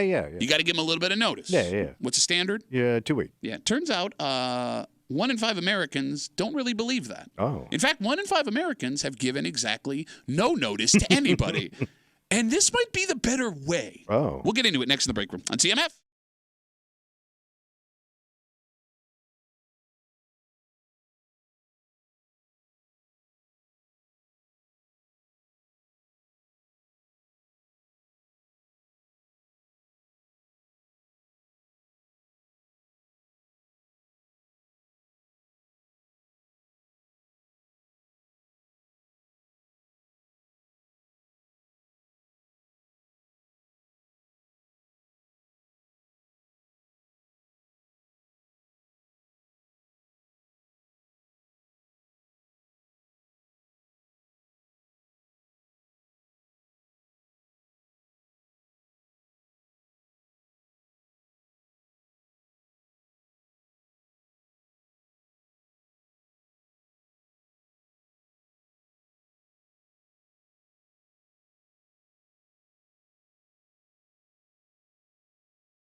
This is the definition of take this job and shove it. What happened? Well, like when you quit a job, Kimmy, when you tell them you're no longer working, you have to give the standard 2 weeks notice. You got it. Well, apparently that is not standard anymore. Really? Because a large amount of Americans have decided, I ain't got to tell you nothing ever. Damn. You hanging out in the break room, watch just Classic Rock 96.5. WCMF, we have our winner for the third row pair of tickets to see Journey at the Blue Cross Arena coming up on February 22nd. Kimmy, who's going to the show? Elaine. Elaine. Yeah. Rockin' Elaine. He's trying to come up with a name that rhymes Yeah, with he is, and Elaine, he but can't. he can't do it. It's a tough one. Tomorrow, we will not only have second row tickets to give you, we will also have first row tickets to give you. It is a ticket blowout. Be dialing. Tomorrow Yeah. in the break room to see Journey with your friends from 96.5 WCMF. Also, stop calling because you're just going to bother Kimmy. Okay. And she's got work to do over there. 1 in 5 Americans admit they have ghosted a job. Just walked. You got it. But it had to be jobs that, Like part-time gigs. yeah. It's possible. Like, these ain't careers. Okay. If this was a much smaller number, I would agree with you. Mm-hmm. But the fact that 20% of Americans, That is high. 1 in 5, say they've ghosted a job leads me to believe some of these ghostings were actual careers. So they didn't, when you say they just don't show up, they don't call anybody.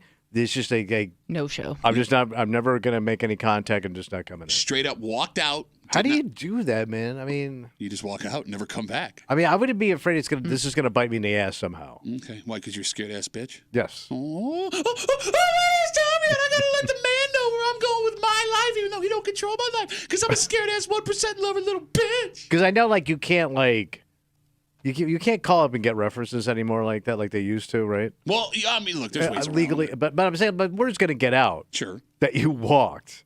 Okay. And if you're in a kind of career where people know each other from across the street, Okay. that's going to hurt you. I mean, it's possible. But you don't even care about that. Well, look, man, we've all worked in jobs before. Yeah. And I know a lot of them are the ones you describe, but even career jobs where it gets to the point where you just can't take it anymore. And if you already have a job waiting for you somewhere else, because there are All people, right. lots of people that are Well, applying it could other be places. that because how the job market was. I'm not even saying you have to make the move right away. You just know you don't need this job anymore. Yeah. All right. There's no motivation. Think about the amazing feeling you would have Oh, the control. walking out of the door knowing not only are you never coming back, you are never speaking to any of these people again. Yeah. And there's going to be a period of time where they're completely confused and panicked because they don't have you there and they don't know what to do. Right. Especially if you hated that place. I'm getting like aroused just thinking about it. That's like hitting the lottery and just walking out the door. Yes. Yes. Like, I don't need any of this. I'm never giving 2 weeks notice again for the rest of I'm doing this every single time. I can't. No, I got a mortgage. I can't. But you Yeah, get what I'm yeah. saying. Kimmy, have you ever ghosted a job? Kinda, yeah. It was a part-time job. It was one of those things where I had something else lined up, or I was kind of working 2 jobs at the same time. And I remember calling in and just saying, like, well, I kind of have like an overlap.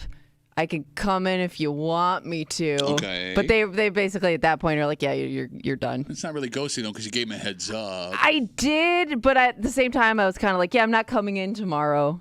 You know Okay. what I mean? So I used to see guys back when I was working in the grocery business, like when I was a stock guy.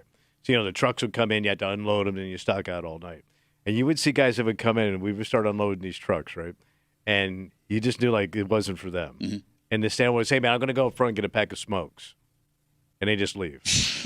But they punched in. Oh. So they were owed some money. Yeah. Because legally you have to pay them for whatever hours they were there. Sure. So we would have sometimes like 2 or 3 paychecks, old school paychecks, because they were too embarrassed to come in and get like $12 or $25 that they were owed by the company because they worked for a little bit. But they wouldn't even come in and get that. Well, I get it, though, man. Like, is $12 worth being, like, Sure man-shamed ain't. by Right, everybody you right. were working with for a couple hours? That's 4 packs of smokes back in the day. You bring that up. I do remember having to go back and pick up that last paycheck because they wouldn't send it. You know, now that we're talking about this, again, 1 in 5 Americans admit they have ghosted a job. They quit by just not showing up anymore. They didn't call. They didn't email, nothing. They just walked. I did do this. When I was selling vacuum cleaners door to door. Well, yeah, but that was like you weren't making any money. No, I had made a dime, and I had been working for 2 weeks, and Yeah. it was like one of the worst nights of my life. I was almost arrested. I was chased by a dog. Right. We were out in the middle of nowhere. The guy who I was like the boss of the That's van, when you were doing comedy. he like scolded me Right. for like all the things that happened, and I was like, F this, so I never Yeah. went back. And they called me a couple of times, never answered. It is a very freeing feeling, but it is a job also where they don't need, it's not like I was a cog in a machine. I was Yeah, just right. selling It's vacuum pure cleaners. commission, right? Yeah. But like talking about this, having to give 2 weeks notice. I guess you don't have to give 2 weeks notice. There's no law. But why do you have to give 2 weeks notice? I guess for them to fulfill the position, to prepare themselves, blah, blah, blah, blah, blah, blah, blah. If a job fires you, most of them aren't going to pay you for 2 weeks, right? Well, you're out. So you're giving them better treatment than they would give you. Like in this business, as soon as they were done with you, they escorted you out of the building. Yeah. Like, get your stuff and leave. They wiped your computer clean. There was no, like, week grace period. Yeah, you're out. So they don't want you to have access to anything. Nothing. Yeah. Which is fine. I understand it. But, like, why am I giving you more than you're willing to give me? Because that's the man, right? They're in control. Okay, well, no. See, I'm in control because I could do whatever the hell I want. I can't, but you can. Yeah. I get it. Like, if it's a place you like working, you don't want to screw them over. Here's your 2 weeks. Let's make things smooth. But, look, man, if you can blow me out at any moment, why do I have to give you 2 weeks? And going further, ghosting a job, just never showing up, never calling when you quit, makes for less awkward potential situations. It does, because you're just out of sight, out of mind. Yeah. Like the boss may get upset with you for taking an opportunity somewhere else. It wipes that potential out. There's also those times, Tommy, where they try and get people to stay despite there being no chance you're going to be there. Right. There's that long, awkward goodbye for 2 weeks with those coworkers. You avoid that. And it's a clean break. So if you're leaving for a reason you don't want to be there, you're not going to be there for 2 weeks explaining to everyone, bad-mouthing the company. You know what I mean? True. Like, I would think that businesses would want this more than they wouldn't. Unless you catch them on a, short. Okay. You know, like if you know, like there's a big project coming or busy time of the year. Are you talking like, about the Johnson project? Yeah, you know, that Johnson project's right around the corner, bro. And let's say you walk on them and you leave them hanging. They don't want that either. Okay, but think about the guys we know, men and women we know in this business, that they put in their 2 weeks or month or whatever, and the entire time they were here, they just walked around and crapped all over everything. Yeah. Like Nothing's getting done. And it drags morale down like crazy. But I will say this, like to your point on the other side, so you know when the man's gonna cut you loose, it's pretty cold blooded, right? Yeah. Well, that they kind of started to dial in that back too, because like back in the day in radio. You know, you were off the mic, you were out, the salespeople, they just packed you up and you split. Okay. And people knew that. Like, they knew what they were marked. And that's when people started becoming a little nasty. And I told you that kid left that it was like a released email. So after he was gone. Right. So he put it in the system. It wasn't going to pop until after he was out of the building. And he dropped a bomb on everybody. But that's kind of what you get because he saw what was happening. Yeah. And how people were treated. By the way, if you see the writing on the wall and you think you're getting fired, you put that thing in and you don't get fired. Oh, you are rolling the dice, man. Oh yeah. 252 WCMF. Folks have been waiting on hold again. 1 in 5 Americans admit they have just ghosted a job, not called, not said they were quitting. They just walked out, never came back again, never picked up a phone call, never answered an email. Rob's on CMF. Hey, Robbie, what's up, buddy? Hey, what's up, Duffy? This kind of plays into what you were talking about. You know, the guy gives his 2 week notice, the schlep, you know, and then you don't do anything that brings down morale. But that's why most companies, what they do, you give your 2 weeks notice, they say, fine, see you later, leave now, you know? So you might as well ghost them. It's a matter of, you know, it ain't the old days. You know, I've always given them my 2 weeks notice, and towards the end. Over again. Not over again. But more often than that. But, you know, towards the end, it's like usually, you know, it's like you do it out of honor. And then, you know, you work your days out and you do it with honor. But nowadays, it's just like screw your neighbor is what you're doing, you know? Oh, but again, like, is that boss my neighbor? He don't live in my neighborhood. He lives in a nicer neighborhood. Like, that ain't my neighbor. Absolutely. Rob, thanks for the call, buddy. Have a good rest of the day. Like, if I drive slowly through his neighborhood, people are going to call. Yeah, no kidding. You know what I mean? Like, everybody, I hope we're going to move on. I appreciate the call. It's Wednesday. It's 8 o'clock. You know what that means. Time to get down to business, buddy. Little hate on. That's right. Well, this story will not die. It will not die. And we read it as a silly, stupid story of what we thought a crazy old man did, like 2.5 weeks ago. And in that break, it became immediately alarming.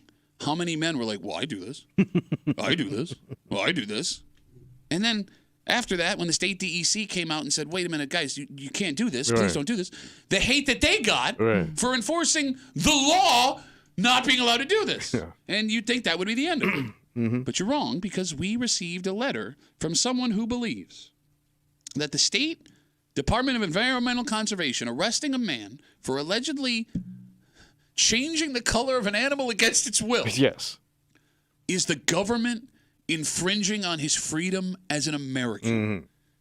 Do not miss this letter, and we will read it for you next here in the break room on 96.5 WCMF.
This story will not die. What happened? Well, we stumbled on something a lot of people seem to be doing in their yards to animals, and they don't see a problem with it. I never knew this was a thing. Neither did we. And they don't see a problem with it, Tommy, despite, one, the DEC says don't do this. Because it's not yours. Yep. Two, we told you that someone was already arrested for this. And three, you don't own the animals. You don't own the animals. Yes. It's Wednesday. It's 8 o'clock. It's time for Hate Mail of the Week. You're hanging out in the break room. Rochester's Classic Rock 96.5 WCMF. And around 2 weeks ago, we told you the story of a man from our area who was arrested for spray painting squirrels. Yeah. A State Department of Environmental Corrections, DEC? Not corrections. Environmental Conservation. Yeah. Thank you. An officer noticed one day a spray-painted red squirrel running across the street and had no idea what was going on.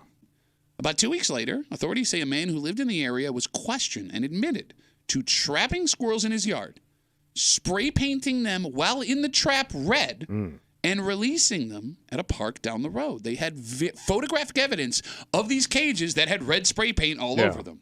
This man said he did this because the animals were driving his dog nuts, and he wanted to see which squirrels were coming back. So he's tracking them. Yeah. But spray painting the squirrels doesn't mean they're not coming back. Right. And what do? Give them one chance and shoot them in the head? I guess so. I gave you your shot, squirrel. He was charged with attempted poisoning of an animal, amongst other things, and we in the room had a good laugh at his expense. We thought this would just be a funny story. That's until we went to the phones. And we spent the rest of that discussion taking calls from men saying either they or their relatives had spray-painted squirrels. And, Kimmy, of what, the 7 calls? Yeah. 6 of them saw no issue with the squirrel painting. Yeah. So then, the next week, based on how many people were upset in New York that this man was arrested, the DEC put out a statement. And I quote the statement. What is it? We never thought we'd have to say this. Don't spray paint squirrels. Yes. And even that statement put out on Twitter got blowback. People in the comments telling the state DEC they were wrong about the squirrel painting. I got it right. Yes. To torture an animal. You got it. Well, now, 2.5 weeks later, we have a letter in front of us. And this letter, Tommy, may give us a little more insight as to why so many people are doing this weird-ass thing on their property. Okay. Actual physical letters sent through the mail telling us we suck, justifying squirrel paint. Sit back and enjoy today's Hate Mail of the Week. This is another example of the state overstepping their authority and arresting people for nothing at all. Why is it against the law for me to mark animals that I want to keep track of on my property? The animals have wandered into where I live. It's my right as an American to decide what I want and don't want where I live. If a bear wandered into my yard, would I be arrested for shooting it? No, I wouldn't. But I can be arrested for marking a squirrel or a fox or a deer. Why does the state concern itself with what me and my squirrels are doing? There are bigger things to worry about. Cars are being stolen. People are ODing on drugs. But let's arrest the man who's taking care of his dog and moving squirrels that are now red. Do squirrels not like the color red? Are they vain? They're slowly chipping away at our rights. And I promise, if our forefathers who cleared their own lands and built their own homes with their bare hands could see this, they'd be sick. Sincerely, Dan. I just want to take a second All right, go ahead. Yes. and give a round of applause Yeah, to our great. coworker, Billy Kidd. All right. That Very was good. an You nailed it. unbelievable read. Great job, buddy. All right, 2 things from that letter I got. Get it. First of all, I would love to see that guy spray paint a bear. I would think that would be hysterically funny. Okay. I thought he said And shoot a He bear. did, but we'll go Okay, back to sorry. it. Yeah, but I'm saying like he wants to yeah, because yeah, I like gotcha. if a bear's in your yard, why don't you just track that bear? Okay, sure, Same sure. thing, right? Yeah. And he also thinks any animal on his property he owns. So put a pin in that. We'll come back to it because I want to start with the bear thing. Yeah. Right off the bat, let's clear something up. I'm pretty sure you can be arrested for blasting a bear that's just wandering through your Yeah, backyard. you can't. I can't discharge a firearm in my backyard. Yeah. At all. And and here's the thing: whenever we see a bear story, and the phone number is 252-WCMF 252-9263 if you want to jump in. Tell me, it never ends with the bear being shot in the face. No. Also, why would you want to shoot a bear in your yard? Drive my dog crazy. But the bear doesn't know it's doing anything wrong. It's just being a bear. That's true. But within Dan's incoherent rambling, and you caught it, we may have gotten to the bottom of this whole squirrel painting thing. Yeah. Quote, why does the state concern itself with what me and my squirrels are doing. Me and my squirrels is, I believe, how he put it. My squirrel bros. Me and my squirrels. All right. Yeah. Dan, if you're listening, you don't own the squirrels. No, you don't. No. You know. The squirrels are not your pets. Mm-hmm. But it seems, Tommy, so many people think they can do whatever they want to animals in their yard. In fact, like you moved in on the squirrels. Yes, yeah, no, squirrels were there probably first. there first. Squirrels were there. Just saying. But, guys, these people think they own the animals It's in weird. their yard. Yeah. Is that the problem? I pay my property taxes. That's my squirrel. Like if a fox or a raccoon or whatever Or else a ends up. bird. You own a bird. You start blasting birds. Well, not that you would want to blast it. I mean, these people aren't, they don't, and that's what's weird about this story. I'm sure the man who spray painted the squirrel initially did not think he was hurting the squirrel. But you are. You are, because it's poison. And he did know. Because anybody that's ever handled, any adult that's ever handled spray paint know, that is so toxic. You don't want it on yourself. Right. Yeah. Okay, but if he was that angry about the squirrels, he would have just killed him. He trapped him. He could have dropped him in a bag. So he and thinks he's being humane. Yes, and all the people that called afterwards, they don't think they're being mean to the squirrel. Yeah. They're using this as their own personal science experiment. But it is very strange to me, very strange, that whatever animal is on your property, these people see as their possessions. Yeah, and you could do whatever you want to it. Yeah. It'd be like my wife and I having an argument, right? And I go, you know what? I'm tired of this. I go get a can of spray paint. You know what? I can't finish a goddamn sentence in this house. Well, see, you couldn't do Then that. I drive her over to the lake. I drop her off. See if she comes back. No, but she could do that to you because she owns Yeah, the property. true, that's You true, don't own yeah. it. So I'm getting sprayed. You're Her getting spray land. painted. Yeah. You know, what's weird, Tommy, is we walk down this road here. There are other activities that people do with animals that may point to this idea that we own the animals on our property. Hey, what? Well, like they sell bird feeders to Yeah, they attract them do, to your yeah. house, right? Folks feed deer all the time. By the way, DEC put out a statement last week that said, do not feed deer in your yard. It's bad for everybody. People have those beehives. They trap, beekeeper? Yep, they trap bunnies and frogs and things to keep as pets, I also can kill certain animals on my property as pests. for example. Mice. I can set up mice trap. I can set up bait trays and kill them. Mole rats. Moles, right? Yeah. It is In-laws, anything. But yeah, I can do that. So I guess maybe it is a mixed message if you think of it that way. Okay, now you're going old Well, man I on me. guess- I had you. We had you. We had a hold of you. We were in the plane, and the window is open, and you're starting to slip out of my hand. But I mean, you can. Things that cause damage. I can poison an animal on my property if I consider it like a varmint. No. It's not if you consider it. There is a rule as to what you can and can't. See, you did it again. If I consider this an issue, I'm going to kill it. It's my squirrel. It's on my property. My property, red squirrel. Where's my spray can? Red squirrel, one of the worst Russian incidents in the history Oh, of the, yeah. 252 WCMF 252-9263. Hate mail of the week. A man writes us a letter again involving this spray painted squirrel story that will not die, saying that the government arresting this man, and it was the state DEC, for spray painting a squirrel in our area, trying to track them because they drove his dogs nuts. That's infringing on your government rights as government property rights. The squirrels are on his property. Those are his squirrels. Oh, yeah. He can spray paint them. It's also super arrogant to think you can run your own science experiments on wild animals. Yeah, but I've seen the Animal Planet. I've watched all the documentaries. I kind of get it. Okay. All of these people that have admitted to marking squirrels, what experience do you have with marking squirrels? How do you compare what you're doing? Well, it's common sense, Pat. But like the scientists that keep track of animals in the wild, they have college degrees, Oh, sure. and they have equipment, Oh, yeah. and they have teams of people. You got a can of Rust-Oleum. Yes. You don't see the difference? Well, look what it did for my patio set. And you got to think, every 60-year-old man is an arrogant homeowner. Okay. And I mean every 60-year-old man that owns a home is an arrogant homeowner. Yeah, that's fair. I know my own property. I could do this yard blindfolded. Yeah. I know every creature. And there ain't a creature yet. Come on my property. I see a squirrel. I reach for that can. I cuss that squirrel. Goddamn squirrel. No, but now that you're bringing that up, if we go back to when COVID was raging and we had to do the work from home shows, Kimmy, we heard Tommy looking out the back window, commenting on animals in his yard. Fox is back again. Yep, like they were his. Mama Fox. Oh, that's a big boy. Oh, yeah. That's a big one. Oh, I'm hungry today. But I am an arrogant homeowner. Yeah, no, I get it. But like you said, I go into my neighbor's yards and grab trash. Here's what's alarming, though. It's because you're sitting here, we're having this discussion, and you're making perfectly coherent sense. I am that person. Yeah, you don't own the squirrels, don't paint the squirrels, this is stupid. And then all of a sudden, like a switch flips in your brain, and you become the guy that paints squirrels. Yes. It's almost like you can't even help yourself. You can't. No, but what? I don't know. I'm a homesteader. It's like we're watching like the Incredible Hulk like get stuck between Bruce Banner and Big Green Scary Guy. Like you can't. 252 WCMF. Let's talk to Frank. Hey, Frankie, what's up, buddy? Not much. So I feed the squirrels here at home because one, they take over the bird feeder, but two, here's a weird question: am I allowed to catch the squirrels and eat them? I don't know. I don't know the answer. Why to that would question. you? So, well, there are people that eat squirrel. Why? We talked about this. But I think that there's a season where you can turn. Yeah.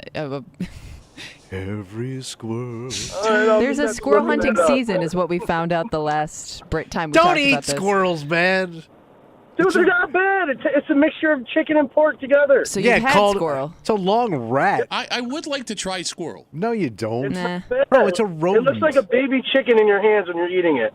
That's a weird take on a squirrel, that kind Frank. of sounds That's weird. sad. That's weird. It is. But When like, you got a little leg in your hand. okay, but I'm not allowed to like kill a deer in my backyard, even if it's deer season. And you can't trap the squirrel to eat it. I think that's inhumane. You would have to actually hunt it. So I don't know if it is legal to kill a squirrel to eat it in your backyard. See? Unless you were to catch it and like bludgeon it over the head. That'd be a pleasant thing to witness across the street. And Frank, you ain't catching a squirrel, buddy. No, the pit bull does for me. Okay. That was a horribly evil laugh. All right, we're done taking phone calls about squirrels. Frank, thanks for the call, buddy. Have a good rest of the day. Take care. You're not interested in what squirrel tastes like? Nah. Not No, really. there's just certain foods I don't need. And I've tried rattlesnake and I've tried alligator. I think I want to eat every animal before I die. Really? Yeah, there's very few animals someone could present to me and be like, "You want to eat this?" But are you afraid? What if you like it? Yeah, that's another thing. What if you really love dog? Like, what if you really enjoy puppy? What a horrible I thing know. to Well, say. you wanna think about people that. eat veal. Okay, Yeah, yeah. Right. Veal is delicious. I love veal. Right. So let's say I come over to my house. Puppy scallopini tonight. Puppy scallopini. Delicious. All right, well, Whole world recipe. all right. I think dog is one of the things I wouldn't eat I ain't if anyone else was around. cat, dog, horse. I would try horse. I couldn't do it. I couldn't either. I think even if it was good, I wouldn't enjoy Just thinking it. that little adorable face. Yeah. What, the horse is going to kick you if it gets a chance. Horses are a beautiful Yeah. animal. Yeah, until you get too close to him. That's what Christopher Reeves thought, It's man. a karate kick and a horse. Yeah. Going back to the letter. Right. The best part of this letter that we get from Dan about the government infringing on his rights as an American because he can't change squirrels' colors is how he goes total angry comment guy at the end. What does he say? Well, I'll read you another quote. Quote, there are bigger things to worry about. Cars are being stolen and people are ODing on drugs, but let's arrest a man who's taking care of his dog and moving squirrels that are now red. Okay. Dan does realize there's an entire group in the state of New York dedicated to taking care of wildlife and investigating wildlife crime. Yes, there the is. DEC that we've mentioned. Yeah. That's who arrested the man with the squirrels. Does he think that when there aren't nature things going on, that the state DEC officers chase Kias and do undercover drug busts? What I understand, they spray paint those people and they track them.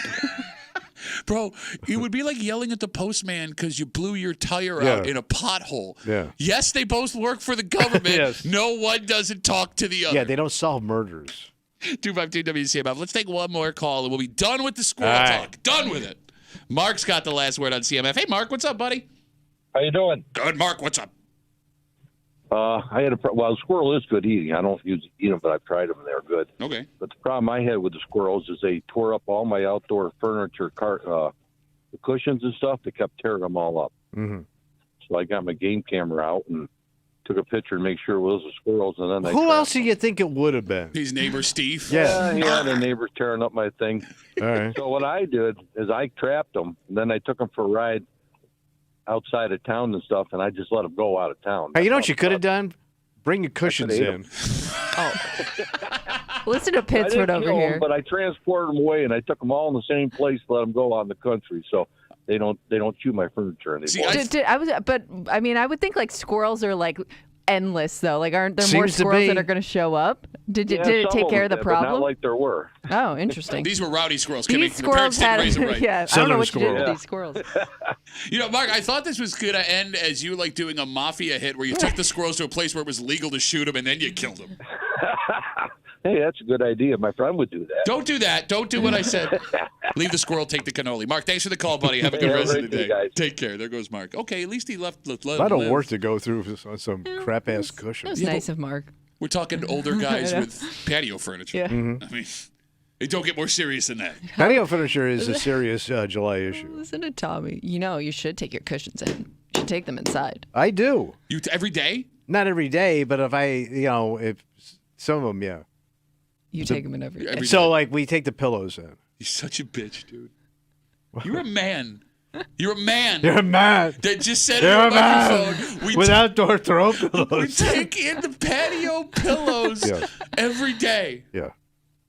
Well, we don't leave them all out all the time. Who cares? You asked. You asked. No, I know. I didn't. You volunteered that information after he brought up the patio stuff. Let's take a break. All right.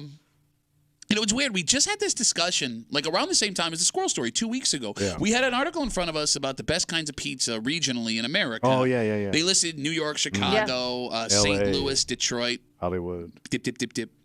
And we had asked out loud because Rochester pizza is unique to all of those things, right? It's not, doesn't fit in any of those categories. Yeah. And it's good. If Rochester pizza had a release outside of our area, So how would it do? yeah, how would it line up with the rest of these favorites? All right. We're about to find out. Oh. One of the premier pizza joints in Rochester is about to open up their first, and they have opened up their first out-of-state location. Oh, they stepping out. That's right. And Ooh. why you That's making- tough. I think that That's a tough one to pull off. we're going to In find this out. place, maybe not. I think Alright. this, if there was going to be a place that Yeah. could pull it off, I think Yeah. it's this one. And we'll Yeah. tell you who it is and where they opened. Next to the break room on 96.5 WCMF.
It's great food without a label. Okay. Tommy, we all love it. It's so good, businesses from out of town can't come in and compete when they show up. Okay. But it's never really had a test outside of our area. And we're about to find out how well Rochester-style pizza is going to do in the rest of the world. Okay. You're hanging out in the break room, Rochester's Classic Rock 96.5, WCMF right now. You can head over to the contest page, WCMF.com. Enter for your chance to win a pair of tickets to see Santana and Counting Crows. Ooh, that's a good show. At Empower Federal Credit Union Amphitheater at Lakeview in Syracuse on July. How many buildings is that? I think it's 7 buildings. July 24th, courtesy of Live Nation. Tickets go on sale this Friday at 10 a.m. at livenation.com. We're giving everything away. Yeah. Not only do you have that at WCMF.com, we have second and first row tickets tomorrow. Okay. To go see Journey at the Blue Cross Arena. So come on back tomorrow. Well, don't leave yet. No, we need you. Oh, yeah. Stay here. Where are you going? Yeah. Hey, we're going to have fun. We're going to have fun. I'm having a great time. With your friends from CMF. Yesterday, it was announced that Salvatore's opened its first ever restaurant outside of the state of New York. Where's he going? So the restaurant opened in Jacksonville, Florida. Wait. He's going all the way down to the south. That's right, buddy. Oh, yeah. Duval County. Man. Trevor Lawrence, quarterback of the Jaguars, in line grabbing pizza. So Salvatore's been in business here in Rochester for over 45 years. They've had over 30 locations, so you can't argue with the success they've had here in our backyard. But we also know that Rochester taste buds might be unique to the rest of the country. And we can use other examples of places trying to go outside of town in this way. Like Tahoe's, for example. Rochester staple. They tried multiple times to go outside of Rochester. That didn't work. Happen. Bill Gray's and Tom Walls, they closed their final Buffalo locations just a couple of years ago after being there for a couple of years. So there is no guarantee that Salvatore's going to Jacksonville is going to be an immediate success. That is the weirdest place to try to sell pizza to me. So would be Jacksonville. I believe they had a family friend who was down there, couldn't find good pizza, and they wanted to open up a location there. Okay, but that's what everybody says when they go to the south, right? Sure. But it's not a... But I guess if it's something that they don't have, really, or there's a need for it. But that's a neck town. That's not Miami. That's not Tampa. Jacksonville isn't Florida. It's South Georgia. It's a completely different animal. It's Tallahassee. It's not the same. So you don't think pizza would be a hit there? It ain't going to work. Okay, so let's walk down this road with me, all right? The question is, 252-WCMF, how will America react to Rochester-style pizza? Because we had a discussion a couple weeks ago. We had in front of us the most popular regional-style pizzas. They had New York, Chicago, Detroit, St. Louis, and California. But pizza from Salvatore's, Mark's, Pontillo's, other places in the greater Rochester area, they don't really fit in those boxes. No. Rochester-style pizza is unique. And we know that it's good, at least to the folks here in Rochester, because, Tommy, national chains have a very hard time staying in business when they show up. Papa John's failed. They're about to try again soon. Pizza Hut in our area has scaled way back. They struggle. Little Caesar's success may come from Down to how one Caesar. expensive the pizza is. But if you're not a Rochester pizza place, it's really hard to find your footing amongst Rochester pizza people. Yeah. So, Tommy, you are worried about this venture. Oh, yeah. Okay. Kimmy? Yes. Will Salvatore's be successful out of town?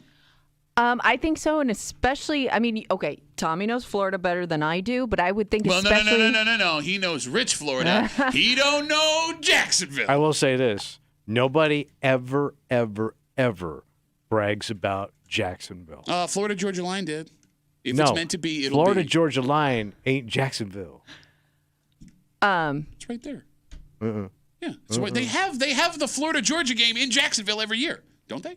I don't know. I think they do. Anyway, you were saying. But I would think it would be have a better chance at succeeding in Florida, only because, like, what is Florida pizza? Like, is it known for a certain type of pizza? Like, are there, you know what I mean? Like, I think people would be more open to... there's a big Italian influence now in South Florida. Yeah, but wouldn't that be a reason why this would succeed? If only a man with a really Italian name were to move down and open up a restaurant. I said South Florida. Oh. Okay. South Florida and North Florida are two different Floridas. Okay. See, Tommy is now angry I think that we're questioning I'll his tell you what, Florida go down knowledge. to Jacksonville Yeah. and ask any redneck getting out of a Ford F-150 where you can get a good cannoli and watch what happens to you. It ain't going to go well for you. You can take it down to the county line, much like those squirrels. Yeah. It's the last I ever heard from that Italian. But pizza is it's a simple food. It's not a difficult concept for people to understand. So I would think it's not like you're introducing this whole new cuisine to the area. It's more so like, hey, try our pizza. It's good. Yeah, that's a great point. You know, you're not going down there with garbage plates, which to someone who wasn't raised in Rochester looks like an abomination, right? Right. I mean, pizza is pizza. And the thing that I think will make this successful, when you have, Kimmy brought up a great point. I've never had Florida pizza. Well, you have had, I mean, they have Italian restaurants. There's an influence. No, I'm saying I've never had a piece of pizza in the state of Florida. That's what I'm trying to say. Yeah. Oh, that's weird. I mean, you've been down. Yeah, but I always try and eat like what's local. Okay. I haven't spent a lot of time in North Florida, but when I'm down in Southern Florida, when I was like on the road or doing stuff like that, like I was always getting like Cuban, Latino stuff because it's so good there. Oh, sure. But like, when you have friends and family in from out of town, pizza's pretty standard feed everybody fare, right? Yeah. Here's the question. All right. When you have people from out of state, outside of Rochester, and you order Rochester pizza, your Salvatore's, your Mark's, your Pontello's, your Ken's, your local places, do they rave over it? Well, I think it's pretty standard pizza. It's not, I think it is. Well, yeah, but you don't eat it because you're a bitch. I have had Rochester. You's a bitch. You's a It's not bitch. unique. It is unique. Well, I don't think so at all. Well, but again, let me go back. Let me. So what's check. unique about it? It's not. It's thicker than New York style. It's not deep dish like Chicago. All right. It's not thick like. You're kind of making my Detroit. argument. It's kind of regular. No, it's unique. It's unique to this. I mean, if Rochester, if you were to lay out a piece of Rochester pizza in front of me, I would be able to know instantly in a bite that it's Rochester pizza. Even Buffalo pizza is different than Rochester pizza. St. Louis pizza, like garbage, complete garbage. It's crackers. It's crackers. Yeah, like I wonder what they would have there that would be the most comparable to Rochester pizza, and it'd be interesting to see how successful that is. In Jacksonville? Yeah. They're gonna ask for weird toppings, man. Give me an example. Oh yeah, I want large cheese. Can I get okra and boiled peanut and catfish on that, please? Okay, you take the boiled peanuts are gross, but hold on. Okra catfish pizza? Yes. That? And 2 sides of grits. Let me see what my wife wants. She's a little bit plump. I can't feed. One family with this measly ass Salvador Italian pizza. You know, now that you're bringing it up, I don't think catfish okra pizza would be terrible. Well, get ready for it, I man. might be willing to try Salvador catfish. better get ready. Well, Salvatore's is also known now for they're putting out all kinds of crazy pies. Like when you go into their locations here in Rochester. Oh, they are. They're easily adaptable. Okay. Right. So like it's possible. I mean, the guy's a hit. I mean, there's a reason why he's been around so long. Oh yeah, 45 years, bro. All right. That don't happen by accident. He's got his Florida pizza. 252 WCMF. This week, Salvatore's open up their first ever location outside of Rochester. It's in Jacksonville, Florida. Tommy was all excited until he heard for some reason the city of Jacksonville. I hate that town, man. Okay, calm down, man. We're about to find out if Rochester pizza will be a hit outside of Rochester. Tom's on CMF. Hey, Tom, what's up, buddy? I got a buddy in Florida, and he said the big difference in pizza down there and up here is because it's made with different water. The water is a big difference in the pizza. Okay, so we've heard this for a bunch of different foods, and that's why they're not successful in other places. Did Salvatore build a pipeline of Rochester water to Florida, and where can we get that answer? It's a good question. I want that contract. Now, you know, Tom, it's also possible they're aware of this, and maybe they're going to ship the dough from Rochester down to Jacksonville. That's a lot of dough to ship, I'll tell you. Well, let me check. Hold on. I'm going to Google it. He's right. That is a lot of dough. That's a lot of dough to ship. Tom, so have you had Florida pizza before? No. Right. Nope. So you called us I with got a a friend second... down there that's back and forth quite a bit, and he says that's a big difference. So you called us with a second-hand Florida pizza story. Yep. Tom, thanks for the call, buddy. Have a good rest of the day. Take care. I think Tom was offended by us making fun of him. Okay. You know, going back to this whole regional foods that go national, and we brought up Tahoe's as to why sometimes it doesn't work. Bill Ray's, Tom Walls, and those are great places. It's just unique to hear. It is not unheard of. Regional foods end up being a success in other places. For example, wings were a Western New York invention. They have taken over the world. On a more local level, Abbott's has expanded to other states. Yeah, we're going to see how that goes. They're going to open up a location in Texas. If it's not open already. They have locations in Florida already. Wait, they got one in Texas? Yeah. Yeah, remember, we talked about it on the show. You are on the show. Oh, can I get sprinkles, grated catfish, and double order okra? It's weird that they're eating catfish and okra in both Florida and Texas for two complete... Hey, I got a cousin. He's out there in Florida, but he says you can't get good pizza there. They ain't got that Rochester water. Did you just do secondhand pizza story to me at the Abbott's? All right, how about this? What's up? We have Facebook messages coming in. We'll get to them in a sec. You know, with Salvatore's opening in Jacksonville, does Rochester Pizza succeed other places? Do we count Wegmans as a regional food place? Well... But they don't have a specific food they're pushing. Wegmans, according to someone I know in this room, Wegmans has got the best pizza in Rochester. Oh, it does. They sell pizza in all of their grocery stores. Yes. Does that mean Rochester Pizza is already a hit up and down the Eastern Seaboard? If you count, which I don't. Danny's Pizza. Do you count Wegmans Pizza as Rochester Pizza, Kimmy? Yeah, I mean, it originated here, right? Mom, I'm going to head out to Wegmans. I'm going to get some Confederate flower pots and then double order of catfish pizza from Danny Wegman. Is that in Maryland? Is that in Boston? Or is that in Pennsylvania? It's down there close to coastal Carolina. Wegmans, though, when they open stores in different places, they do tailor certain parts of the store to that area. Okay. Right? I mean, like they'll bring in whatever locals buy and eat. Oh, yeah, I right? heard they send chefs all the way from Italy to They do. Erie, Pennsylvania. Some of these places sell chewing tobacco. I don't think they do. Yeah, the one in Virginia, I think, sells chewing tobacco. It does not, because they don't sell tobacco. Shut up. Honey, I'm heading out to Wegmans. 2 Confederate flower pot. We'll get some Red Man Danny's chewing tobacco and a bucket of okra. Okay. Yeah. 252-WCMF, 252-9263. Set on hold for me. We got Facebook messages coming in. Mark says, Rochester-style pizza is just like any other pizza in America. New York is New York. Chicago is Chicago. And everything else is just normal pizza. I hate Mark with a burning passion of 1,000 suns right now. It's just a lie. It's a straight-up lie. But I think with pizza, though, it's so... People have moved from all over this country now where you can get good pie in Atlanta. You can get it in Biloxi. I mean, you know what I'm saying? Like, there's such an influx of, like, people that have moved from all over the country. Like, it ain't like it was 50 years ago if you went to the Deep South and tried to get Italian. Okay, no, I agree with you. And I'm not saying that pizza that's not Rochester pizza isn't good. Like, I like other types of pizzas, right?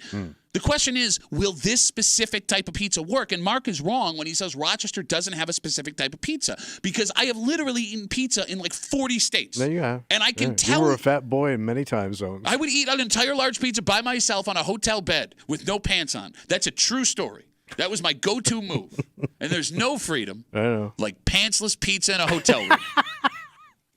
252-WCMF, 252-9263. It turns out this isn't the first Rochester pizza chain to open up a location in Florida, at least according to Tommy here. Hey, Tommy, what's going on, buddy?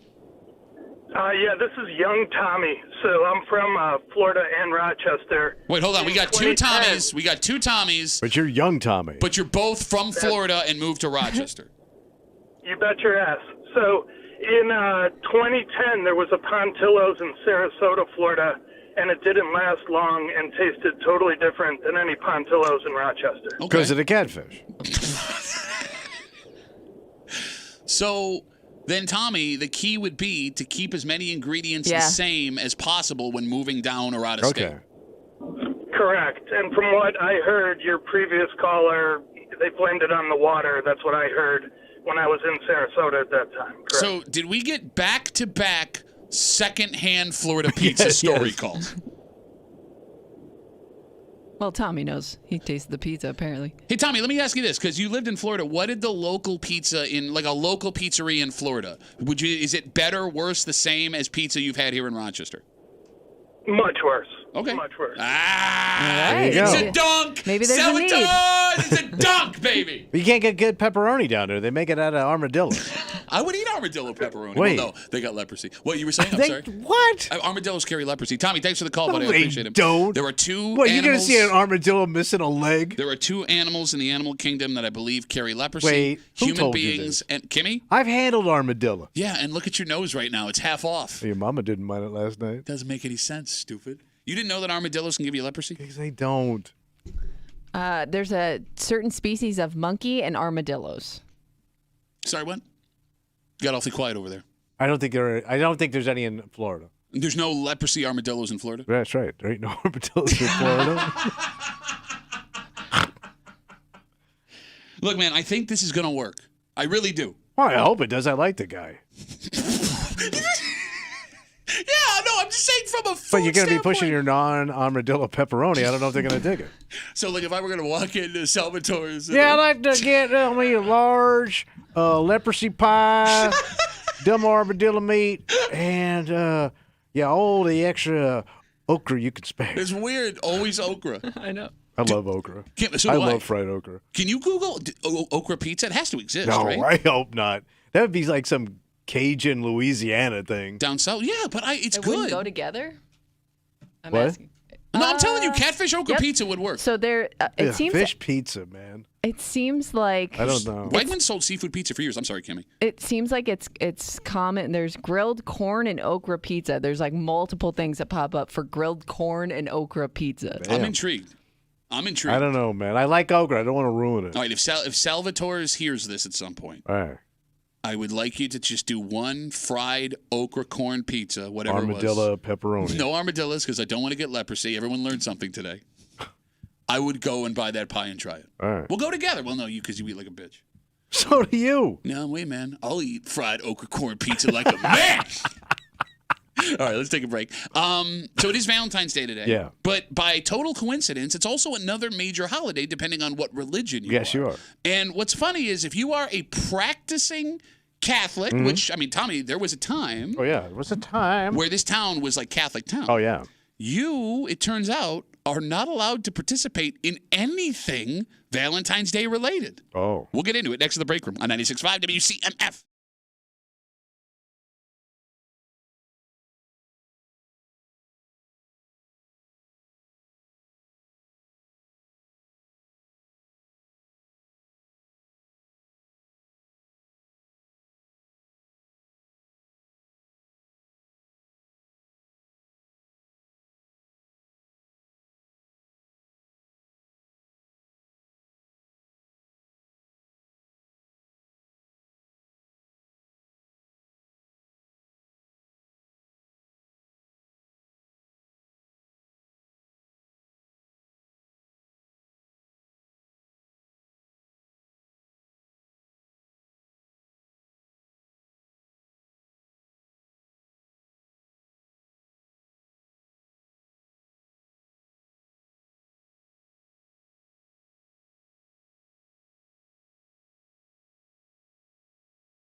It's Valentine's Day today.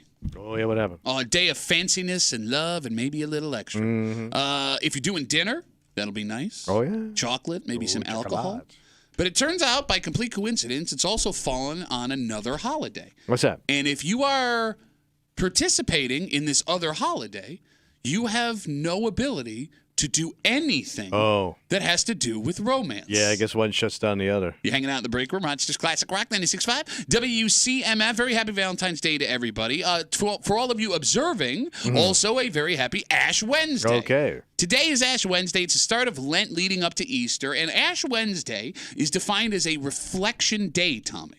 It is a day that is supposed to be made simple for the sake of what is to come. So it's the sacrifice. Yeah. You give things up. You got it. So I can only speak from a Catholic perspective, but the way I was raised, for those who don't know, today, if you are a practicing Catholic or other religions around it, you pick something to give up for 40 days in the lead up to Easter, and you also can't have meat today or any Friday leading up until Easter.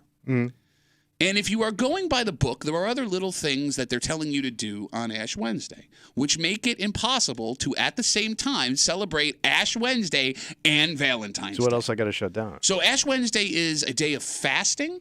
Okay. Wait, I can't eat it all? So it depends on who you talk to. All right. There are those who say just your standard meals, no snacking, no anything extra. There are those that'll just drink water throughout the day, like hardcore old school Catholics. But no matter how you define fasting, it flies in the face of dinner, fancy, chocolate, alcohol, all that stuff. Yeah. Ash Wednesday, by definition, is also a day of abstinence.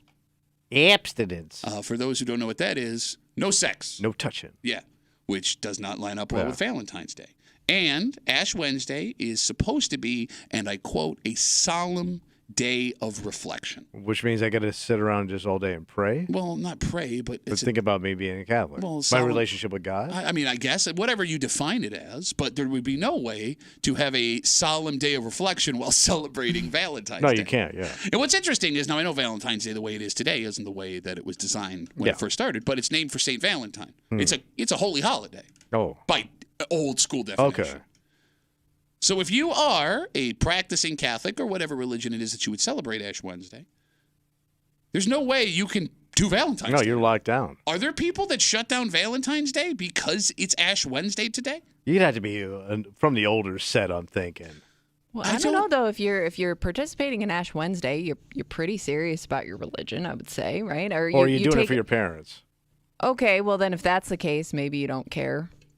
So, Kimmy, as being raised Catholic, hardcore Catholic, there were three kinds of Ash Wednesday people. There's the people, Kimmy, you just brought up, that see it as a holy day, and they observe it the way they should because that's what their religion tells them to do. And the phone number is 252-WCMF if you want to jump in. There are the people that Tommy brought up who will participate in Ash Wednesday, go to the church, get their ashes because either their parents or their spouse wants them to, and you're there to show support, which I understand. All right. And then there's the third kind of Ash Wednesday people. Who's the third Asher? The showies. Okay. People that go to church. Get the mark on the forehead. And then they wear it around all day. That was my dad. That was my dad. Yeah. My dad did it strictly for business. Do those people still exist, though? Because I'm thinking if you don't take it seriously, you're probably not doing it at all. I don't know. I guess it all depends on where you are and who you come across on a daily basis. Could you do a little, pick and choose? It's like column A, column B from the Chinese menu. Well. I'm going to give up the chocolate. Okay. But I'm going to have the wine. Yeah. Okay. And maybe we'll just do fish tonight. Okay.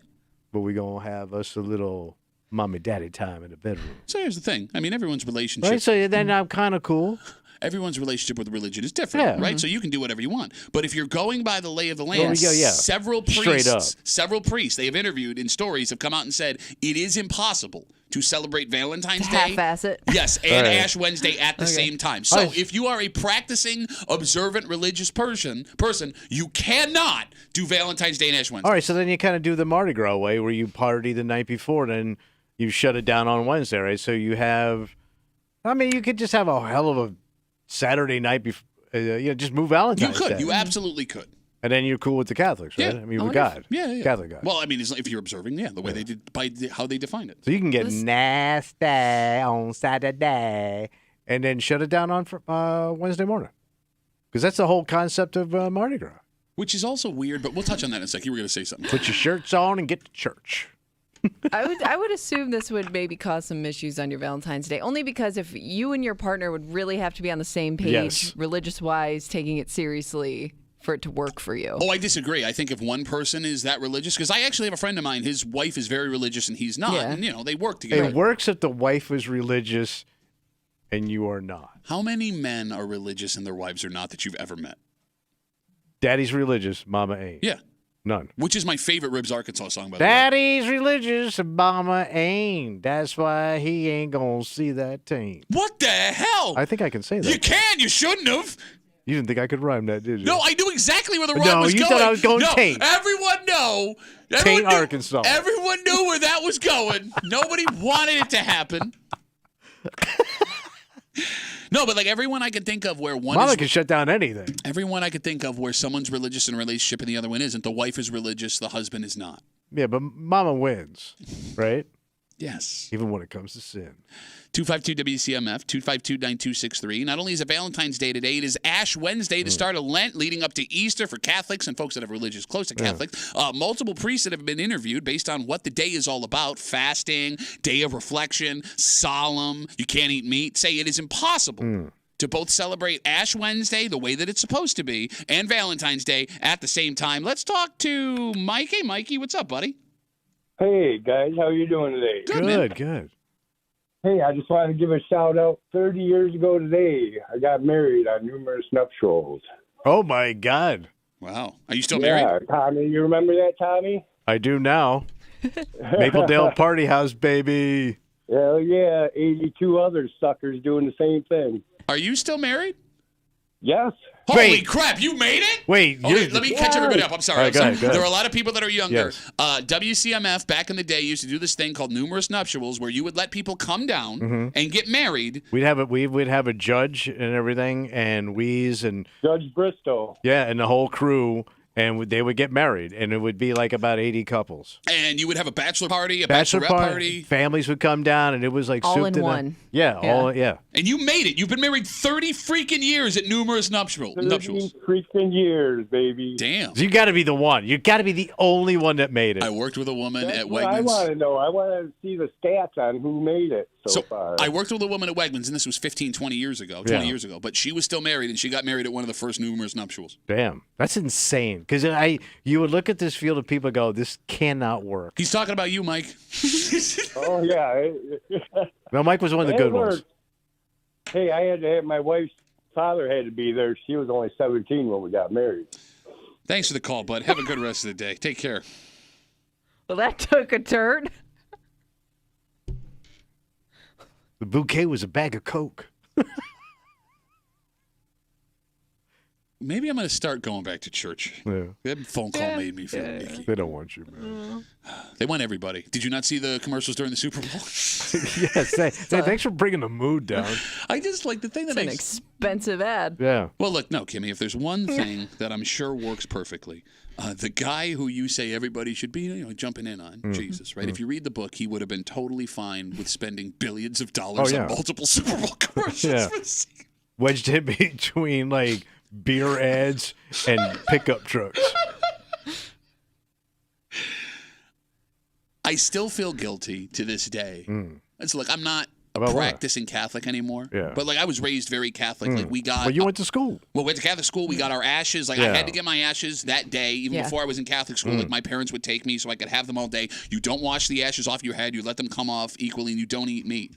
And like, I still feel weird, even though I'm not practicing Catholic, not doing those things. Really? I think my brother still gets ashes, and he's not like super religious. But that guilt is still there. I think I don't know if it's guilt. It I don't has know. to be because there's no reason. You don't practice. I think part of it's the comfort too. All right. Of like it's something we always did. It was like I don't know. Yeah, but you don't do other things your parents practice. Well, no. If I did, then You're paying your bills. You're fixing your roof. You're stuck with the ashes. Like when meat. I'm gonna walk around today. I'm gonna see people with ashes on their forehead, and it's gonna give me like a warm feeling. It does. It is. Because I remember I having to do it as a kid. Right? Yeah. And like with that forehead, they had to burn down a house. Yeah, 2 priests had to come in and bless it. They just started a Hey, forest. Father Tony, his kid's head's too big. They started a forest fire on his head and just let it go. All right, let's take a break. With Valentine's Day being today, there was an argument we had. In fact, we've had it a couple of times over the last month because there's the decision to spend a ton of money on Valentine's Day to make your wife, girlfriend happy. Yeah. Or you could do something more personal that doesn't cost you anything. And Tommy, you're of the belief that men do not have the emotional currency. They don't have it in them. They're not sensitive enough to speak their feelings to their spouse. Yeah, I'm not seeing it. Okay. A man heard that discussion and stopped me yesterday. What did he say? And he made a comment that at first I thought was a joke. Till you really think about it. And the proof that every single man listening has the ability to look their wife in the face and tell them exactly how they feel. Exactly how they feel. This is proof positive that every man can do it. And we'll get into it next to the break. On 96.5 WCMF.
Love is in the air. Is that what I smell?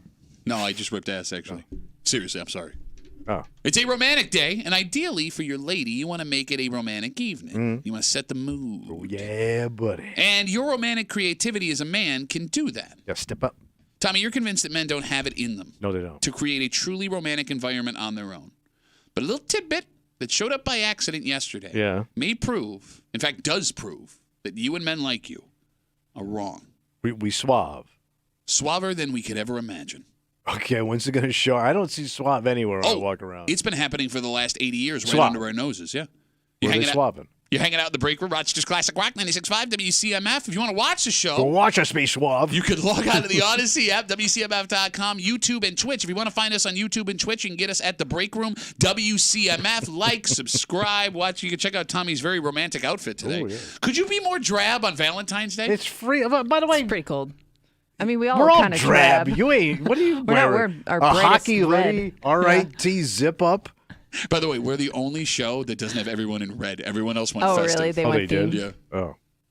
All of that brought to you by our good friends at Three Heads Brewing. Three Heads Brewing. You want to talk about romantic? Go have some drinks with a bunch of bearded dudes. Oh, yeah. That own Three Heads Brewing with our good friends from Three Heads Brewing on CMF. So we've talked, Tommy, the last 2 weeks about what guys are doing for Valentine's Day, what is expected, what you should spend, if money is the key, if emotion is the key.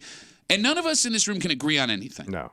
And I made it a point last week to say you don't have to spend money to make a memorable Valentine's. But it kind of helps. Tommy, there are romantic things you can do for free.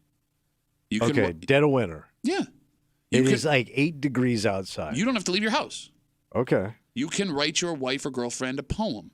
You ain't no poem. You can write. You ain't no poem writer. You're right. I'm no poem. I would be a poet. That's what I would be. No guy can write a poem without having dirty words in it. You can write your wife or girlfriend a I song. am the man from Nantucket.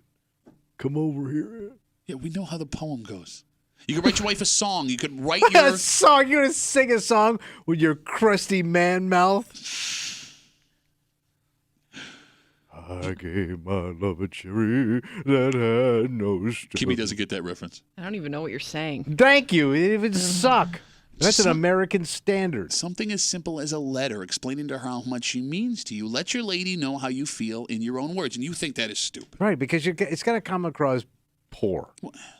You made the statement last week that men are not creative nor romantic enough to pull that off. No. And you said it's human nature. It's just inside of us. Well, you're wrong. We rough and gruff. And we have the proof. What do we got? I was stopped yesterday by a man named Frank. And Okay. Frank told me he was listening to that discussion we were having. He goes, all men are romantically creative. You guys, I could prove it. He goes, think of all the greatest love songs in history. Okay. I go, okay. Because all those songs have been written by men. True. So I laughed at first. I laughed at him. I thought he was making a joke. But as he walked away, I started thinking about it. The songs you use to set the mood, the songs that have been in the background for your romantic life, music that for the most part moved us in an emotional way. Men wrote all those songs. Yeah, that is Especially true. before a certain time, right? Right? I mean, even if it was sung by a woman, it was probably written by a man. That's so true. So if men are the ones that have laid the groundwork for what is romantic and sharing feelings and explaining, we're using other men's words to explain how we feel as men, how, Tommy, can you make the argument that men don't have romance in them? Okay. The So phone number, 252-WCMF. that is a phenomenal point. Okay. And they've always said, like, the greatest chefs in the world are men. That's what they've said. That. Yes, yes. Yeah. Most men can't cook. That's not true To either. save their ass. Oh, really? You gotta- And grilling ain't cooking. Oh, my God. Get Grilling the F out. is placing and flipping. Most men can't cook to save their ass. Men can cook. No. No. You can pour cereal for the kids, and you can half-ass a pancake with a gun to your head, and that's about it, man. You can't crack an egg. You can't do nothing. Those are creative artists. No, so most men you're are not saying, like- artists. But I think you can. But to Pat's point, it doesn't mean you can't do it. Maybe you don't do it, but it doesn't mean you're not capable. Do you want to sit and listen to it? Do you want to listen to regular hump trying to be romantic? If it really means something to you, I don't know if you're trying to Okay. put your word. Do you wanna hear it? To your point, like maybe most men aren't good with words, but if you sit down and you put thought into something that you want to say, maybe it comes out much better that way. I wouldn't risk it. Bro, think about the humps in modern music that have wrote some of the most amazing love songs But they of all dedicated time. their life to it. No, they didn't. What about the power ballad, man? You look at some of these, every 80s hair band, guy, douchebag, Kiss, Motley Crue. Yeah. They have power ballads. And I know it's not the deepest stuff in the world, but women hear those songs and they're still romantic. You know I'm a dreamer. Because you know she's. Hearts and gold. Here's what. If you're going for comically cute, Nope. it can work for you. No. It can. No. She'll find it adorable in your effort. No. But she's not digging it. This proves a theory that came up on the show the other day. All right. And the theory is What's that? the average man is not bad at writing poems or songs or setting a romantic mood. What's holding us back? Self-conscious. We could do it. We don't have the confidence? It's not even the confidence in front of our spouses. Because I know I could look at my wife and I could write a poem, I could perform a song, I could write her a letter that would move her. I know I can. And I think most men listening believe they can too. So get to it, fellas. No, that's not the problem. What's the problem? The self-conscious comes from the fear of what other people are going to say when they find out what you did. Why are men, myself included, so self-conscious about other men knowing you are romantic that you have the ability to share with your partner how they make you feel and what they mean to you? So it could be like outside influences, what other guys would think of you. It has to be. Right. Why does that bother us so much? I don't know. Says man that constantly likes to bust balls. Oh, I'm sorry. I forgot. It's you, baby. You the problem. St. Thomas over here. I'm the problem. I like that, St. Thomas. I think there is a St. Thomas. There's 1,000 St. Thomases. Yes. And you're looking at one. Are you It's trying us. We do it to ourselves. We do it to each other. No, but like, don't sit here and be like, "Oh man, it's just human nature." No, because here's It's the thing. ball busting, bitch calling, finger pointing, laughing ass. You know, I know how to play the guitar a little bit. Yeah, you're very good. Not. But if I were to, I could write my wife a very simple song tonight, and I could perform it for her. And maybe my wife would want to videotape that or get it on tape to have that moment. And you put it out there for everybody. And she'd put it on Facebook. Yeah. I would imagine. And if I came in the next day and I wrote this heartfelt song about what my spouse means to me, the woman who gave me my children, right? 15 years ago, looked me in the face. Amazing run. Yeah. You would crush me. I wouldn't have to. There'd be so many comments on Facebook. I wouldn't even have to do it. Are you trying to spend your life with anyone but your spouse? No. Are you trying to have sex with your buddies? They don't seem to want to. So then why does it matter They if seem to. They're hard to catch. So then why does it matter if they bust your balls about it? It doesn't, but it does. No, but see, that's not an answer. Why do you care? Why do I care? Why do we men care? You wouldn't care if your buddies busted your balls about having a better job than they do. Yeah. You wouldn't care if they busted your balls about having a nicer car or a bigger house. This skill isn't a similar thing. I know, but it's hardwired into us to be this way. It's not. It's guys like you. So how do we get it? Guys like me, you're the same guy. No. Guys like you that say don't even try. I'm saying try. Try. Go out there and get it. For you. I can't do it. Not because I can't. But I'm afraid. I'm afraid my buddies are going to be all like, "Ooh, you have a girlfriend. You're gay. You're gay for girls." Kimmy, is what I'm saying ringing true? What? Does your husband have the ability, 252 WCMF, as we're having this discussion, Tommy believes and has believed his entire life that men are not romantic, emotional, creative. We don't have the ability to look at our spouses, write a poem, a song, a letter. You're not European. You're not Italian. Do you think your husband has it in him to do something like this?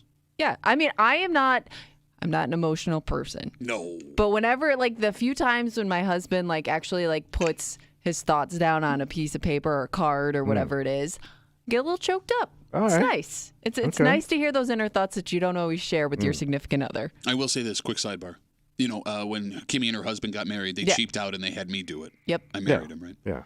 So when Kimmy was like reading her vows to her husband, she got very emotional and she started crying.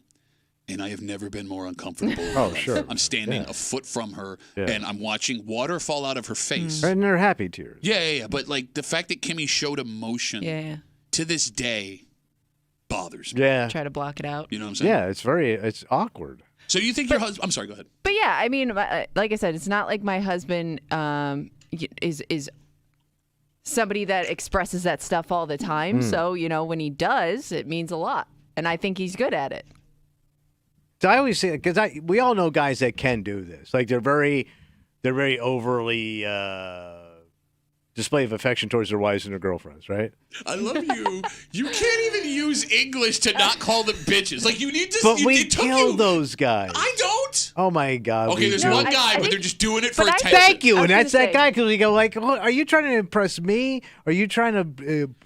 You're like, what are you doing here, man? But I think even if you two saw that post, you obviously like you're gonna mock it to each other. But I think you both know. Well, at least Pat does. I don't know about you. That you've done the same thing. Like you understand it. Does that make sense? Yeah, but here, that's the question. At 252 WCMF, I see you guys on hold. Sit tight. As we have this talk about men being able to be emotional, Tommy doesn't think we can do it. We don't have it in us to write a poem or a song or a letter. I wouldn't even know where to begin. Well, that's the thing. Without it sounding stupid. The proof, a guy yesterday stops me and he goes, I heard that break. The proof that Tommy's wrong is the greatest love songs, all love songs, written by men. That's a good point. And he's right. These are just men. Have you ever written a poem or a letter or anything? No, but nice thoughts on a card, yeah. Okay, what's nice thought? No, but like I would love to know. Your standards. How many lines? I'm low line. I'm a low line, So that's bro. I'm still using the same pen for 40 years. Bro, I'm a low liner. So that's not a letter. You're just scribbling your words underneath what Hallmark wrote. Well, isn't what that card is? No, well, that's not what we're talking about. I'm not writing a page. I ain't got a page in me, You man. got a page in you. I'm illiterate. I'm gonna spell it wrong. I can't read. I have poor penmanship. I got arthritis and I can't read. I can't even read the word arthritis. I'm not good. I'm a low two-line. You could do it. You're just a bitch. You're a bitch for not being a bitch. 252 WCMF 252-9263. Look, let's talk to a man who we know is romantic. Why are you laughing? What hump we talking to? No, Rammer's on CMF. Oh, we didn't say it was Rammer. That's Mr. Romance. Good morning. So, there's a very small percentage of women that want a poem for Valentine's Day. And it's really not even about you expressing your emotion. It's about her being able to, boast to her friends what she got. But, Tommy, you made a statement about men not being able to cook. And I would suggest that both Jeremy and I, with sons that are chefs, would disagree with you. Because men can cook. Yeah. Which was my favorite Asian chef's book, Men Can Cook. I mean, if you want to do something and you're on a low budget, get dinner delivered or cook something and buy some flowers or something. Why should I write these tips down? Writing a poem, getting her a box of chocolate or a negligee that's only going to... Negligee? I got to stop you. What are you dating, an Eastern Airlines stewardess? Hey, whatever you want to call it. It's a skimpy outfit that only benefits the guy anyhow, so, Hey, you going to stay on long, darling? I like the idea that I don't have to get nobody nothing. That's the way I like to live. No, you sound happy. You called and gave a bunch of advice, though, Rammer. Definitely want a meal from this guy. Listen, I did it all. I'm not doing it, but you guys could do it. I did it all already, and it didn't get me too far in the long So run. how was that good advice then? That's why I'm saying don't do what I did, because it didn't work, and Tommy can testify to the same. He didn't do it. I almost cursed. Tommy ain't done jack ever. How many marriages has Tommy had? 3. We're on 3. Yeah. Yeah, okay. I had one and done. So that's it. Rammer, thanks, buddy. Have a good rest of the day. All right, Kimmy, I want to go back to something Rammer said before he said the word Okay, I think I know negligee. where you're gonna go. But Rammer said women do not want this stuff from them. Yeah, he said women just want it They want the so that they goods. can show it off. But I disagree, because especially if you're a guy that does not do this often, I think it means so much more, and especially if she's surprised by it. All right. And that's coming from a woman. Kind of, yeah. Going back to this whole idea that we care a ton about what people outside a relationship think about us, why men won't be authentically romantic, write poems, songs, letters, things like that. Women can be a reason why guys don't want to do it too. Along the lines that we're talking here. Today, you're going to have to buckle up for a wave of Valentine's Day Facebook gift posts. Yeah. Women who are going to get things from their partners and they're going to share it with whomever's following Look them at on my social man, media. dude. Exactly. Which is funny because, it doesn't matter what your friends and family and coworkers are going to see. That was for you. It was done for you. True that. And maybe that might be the reason why guys won't write these songs or poems or letters.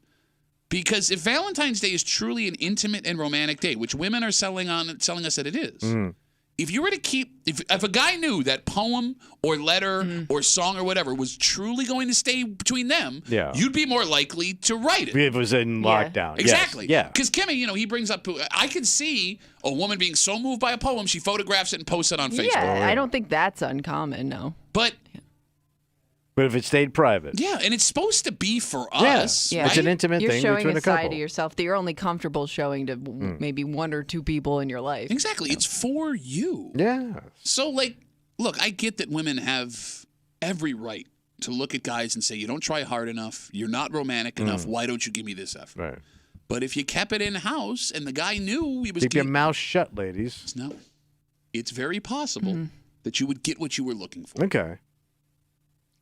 So it's a two-way street. You're right.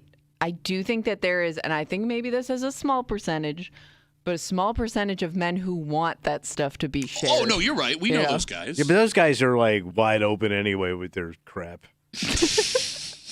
Like they call their wives "milady." They would be. Oh God. They'd be disappointed if she didn't share it. Yeah. Yeah, the My Lady crew, Milady. Milady. It's not my lady. It's Milady. M' lady. Yeah, Milady. Milady. Although now that I'm thinking about it, Right. look, I don't Like if want. you sent flowers or something and your wife didn't post it anywhere. Well, no, because my flowers aren't going to be remarkable compared And to I anyone didn't else's grow. flowers. Like if I didn't if I grow. got my say I didn't really do anything. I just went and bought okay, flowers. yeah. If I write a poem, to me that's Yeah. all me in there. Yeah. If I go buy some jewelry, I just went and bought some jewelry. Sure. Yeah. Yeah, you can throw that all over the internet. I'm happy with that. No, but the other thing that sucks too, man. What's that? It goes along the lines of what Kimmy said, the milady crew. There are going to be guys today that go so far over the top Oh, yeah. only for the recognition on social media. And that guy ruins Valentine's Day for everybody else. Because I know you, me, there are guys that we cannot compete with Right. because their goal is not to make their wives happy. No, it ain't. Their goal is to dong shame us on Facebook. Make it about themselves. Yeah. And what the hell's wrong with you people? Right. It's home team, guys. Yeah. Home team. You piece of crap. Do that to my lady. Can't even do it right. My lady. Milady. My lady. All right, let's take a break. Yeah. T minus 3.5 months, buddy. To what? Well, Rochester has an interesting relationship with outside restaurants, Oh yeah. chain restaurants. Yeah, sure. We are either stoked or we want nothing to do with them. And sometimes both of those things can eventually happen where we're super excited, get it, and realize, nah. Okay. Kimmy, this restaurant that is now just a few weeks away from opening Yeah. has gotten massive hype. Yep. It'll be the first one in our area. Damn. It's a popular one. Is it worth the hype, Kimmy? I don't know. Well, we're all about to find Have you out. guys eaten at it? Uh, outside. I've never had this. Oh. I did, but it wasn't the right way. Okay. We'll explain everything next to the break room on 96.5 WCMF.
coming, buddy. What's that? Well, People are pumped. And this is one of those chains that folks have heard great things about, okay, but not a lot of people in our region have tried. But despite that, the hype is real, and we are now just weeks away from getting our mouths around the first food from this place ever produced in Rochester, New York. You're hanging out in the break room, Rochester's Classic Rock 96.5, WCMF. You can head to the contest page right now at WCMF.com.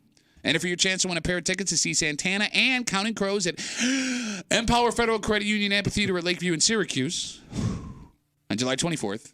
Courtesy of Live Nation. Tickets go on sale Friday, 10 a.m. at livenation.com. So, story on News 8 last night. What did they say? They're talking about a new hot corner on Jefferson Road in Henrietta. Wait, this is going on to Jeff? Yes. So, there's one specific corner on Jefferson where there's a whole bunch of construction going on. A new Panera that moved over from the plaza across the street has just opened. They got a drive-through. That's exciting. All right. There is a car wash currently being constructed that should open in a few months. We need one. Bro, we talked about this. There's like 7 car washes within walking distance to this car wash. You can drive out of one and right into the other.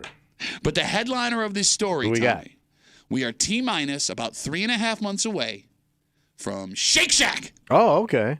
The downstate monster of a burger joint that people are thrilled to finally have in Rochester. And before you call us and say there's already one in our area on the Thruway rest stop near Waterloo, yes, we know. Okay. But it's hard to use a throughway location as a true gauge to how good something is. And that's not going to be your regular spot anyway. Well, I mean... Throughway rest stop. I have gone on my way at that throughway rest stop to try it. But you were coming from somewhere. No. Oh, you were? No. Oh, well, I used it as an opportunity really. to go to the Nike outlet store and then have Shake Shack. But I don't know if it's like the same. You know so what I mean? Shake Shack is a shake and burger joint. You got it. Out of New York City, they shake burgers, fries, their specialty. It's like an old school style. Yeah, right? yeah. But it's like new hipster steez. Oh, yeah. So what's unique about Shake Shack is it's not like Chick-fil-A where most people have tried it before when they were out of town. Yeah. Shake Shack, Kimmy, and tell me if I'm wrong, seems to have fewer people that know what it is, yet it still has the hype coming with it. It's intriguing because I think, to your point, like you've heard so much about it, but there's nothing on... I can't name something on the menu that I'm dying to try because I don't really know what's on the menu. Yeah. You know, like what their specialty is, what people would tell you to get. So Rochester has a weird relationship with chain restaurants. Either we are all about them. And you line up. You got it. Or we dismiss them immediately. And actually, both of those things can happen because we've seen some chains come in from out of town. Krispy Kreme being the perfect example. What a bang, man. Yeah. People were lining up. And then just like 2-3 years later, nobody gone. went. They shut the place down. Yeah. Right? So, like, you have a very small opportunity coming from out of town as a restaurant to impress us. Make your mark. You got it. If you do, we will stay loyal. For example, the Chick-fil-A's in all the greater Rochester area. Still really busy. You got it. Yeah. Right? But if we don't love you, you die. And you die a quick death. But it's weird because, to your point, we do love it at first. And you go back, you get it and you like it. Like, I mean, people liked Krispy Kreme donuts, right? Yeah. The hype just kind of died after a year or two. It wasn't like we tried it, we're like, nah, not good. I don't get where the hype goes. Is it that you don't like the food anymore? Is it just it's not as special anymore? Well, like Chick-fil-A isn't special anymore, but people still line up for Chick-fil-A, right? And Krispy Kreme, I do think people were like, this is unique, but it's not better than what we have. Okay. Yeah. Is that fair? And this is a burger joint, and that's a tough mountain to climb. Yeah, because there's so many burger joints in this town between chains and mom and pops. Yeah, you talk about Tahoe's and all the clones of Tahoe's, the hot places that existed. Bill Gray's. Tom Wall's, right? You're right. But, I mean... I guess there isn't a comparable chicken place to Chick-fil-A. That was unique to here. Yeah. There's Chicken Out, but they have one location. Yeah. So I think this one's got a tougher way to go. Okay, but then you have a place like Five Guys. That's a national chain. People rave about Five Guys. I mean, but aren't they kind of unique? Like Smash Burger too, how they do their burgers. Okay, I don't know if you can compare Five Guys to Smash Burger. Let's not. I mean, I don't know. Let's not get sacrilegious. I've here. never eaten at either of them. Okay, I've been to Red Robin, which is another sit down, but that's a sit down. Yeah, now we're way. But you get a lot of fries and you have a bar. Yeah, you're way out of. What? It's kind of more fast food, right? No, well, Red Robin is sit down. Oh, sorry, I was on the phone. I mentioned Five Guys as a burger place that survived here and people love. Gotcha. And then he goes Smash Burger, and I was like, I don't know if that's the same. Which is better? I like Five Guys the best. Than a Smash Burger. Yeah, but Smash Burger is a unique way of making a burger, right? Yeah, it's more flat. It. Look, I'll put it this way: I would take Five Guys any day of the week over Smash Burger. All right. What about Red Robin? All the fries. Unlimited actually, fries. don't you get all the fries with Five Guys too? No. They give you a ton of fries, but it's not all you can eat fries. All right. 252 WCMF. Let's talk to Austin. Hey, Austin, what's up, buddy? Hey, bud. You guys are speaking my language when it comes to burgers. Now, I love all these places, but one place tops them all, and it's Shake Shack. And I will definitely go out of my way for Shake Shack. Why? Until this one is open. What's so great Why about not? It reminds me of the West Coast In-N-Out burger. And it's super delicious. Man, I eat my burgers on the West Coast, man, on avocado toast and a side of grilled shrimp, man. You would eat that. You would eat that. Yeah, of course I would, man. Okay, Boomer. Yeah, take that. Come on, Austin. You were doing so good. West Coast burger boy. All right, so Austin, Shake Shack is definitely worth it. Okay, so you think this will be successful here in town?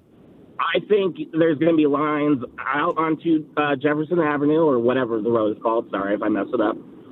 There will be lines for months and months on end, and you can barely get in. And DoorDash will be super busy with this place. Okay. It's going to be insane. All right, but here's the problem. The Shake Shack location. Now, granted, it's where all the restaurants go. Yeah. It's on what I like to call Burger Alley. Oh, yeah. Because you got Five They Guys used to down call the that street. your mom. Five Guys down the street, Shake Shack on the other side. Across the street is Red Robin. You got a Bill Gray's down there. You got a Tom Walls the other way, right? I mean, you got burgers all over the place, Austin. They got to stand out. This place will stand out. I think in some of their New York City locations, they serve alcohol as well. Oh, they do. That's Look at Tom. different. Oh, I'm in all this. Look at me. I like that. I'm a drunk. Yes. I actually don't drink a lot, unlike Tommy over there. Yeah. You're cool. Austin, thanks for the call, buddy. Have a good rest of the day. Yeah. All right, Austin's all the way in on Shake Shack. But it sounds like Austin, having not been able to pronounce Jefferson Road the right way. The Jeff. Yeah, not that. It sounds like he may not be from here. Possible. What's the, there's a born and bred Rochester Is it way. just because his name's Austin? You think he's not from here? That and, yeah. I mean, how many Austins you meet in Rochester? Unless your parents had sex at South by Southwest. I'm definitely going to try it. Yeah, no, I'm definitely curious about it because, like I said, I've heard people love it, so I'm willing to give it a try. But Rochester does have a unique burger way. Like when you go to Bill Gray's, when you go to Tom Wall's, those burgers are unique how they're made. And they will also serve it to you in the world's smallest paper plate. Like there's no room for error with a Rochester burger. I don't know where they get those paper plates, but they just barely hold that burger. That's a great point. I've never seen a burger served on a smaller thing. Well, so you can load as much stuff up on the tray as you can. It's a burger coaster. No, he's right. Like, there's no point. Just put it in my bare hands off the grill. No, he's 100% right. Like, if you go to Bill Gray's, those burgers are so wide. And they're just oozing out. And here's this. Well, you don't put it down anyway. You so You can't. don't need the plate. No, but it's like, here, would you like a burger? Sure. Would you like a communion wafer under it? Yeah, why not? I'll take that. We come back, we wrap it up, we tell you what we're doing tomorrow next to the break room on CMF.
That's going to be Rapparoo. Howdy-o, Hub Day Rapparoo. For a Wednesday break room CMF, that makes tomorrow Thursday. You know what that means. We gonna bitch it out, buddy. That's right. We got a Bitch Voice Theater coming at you just after 7 o'clock.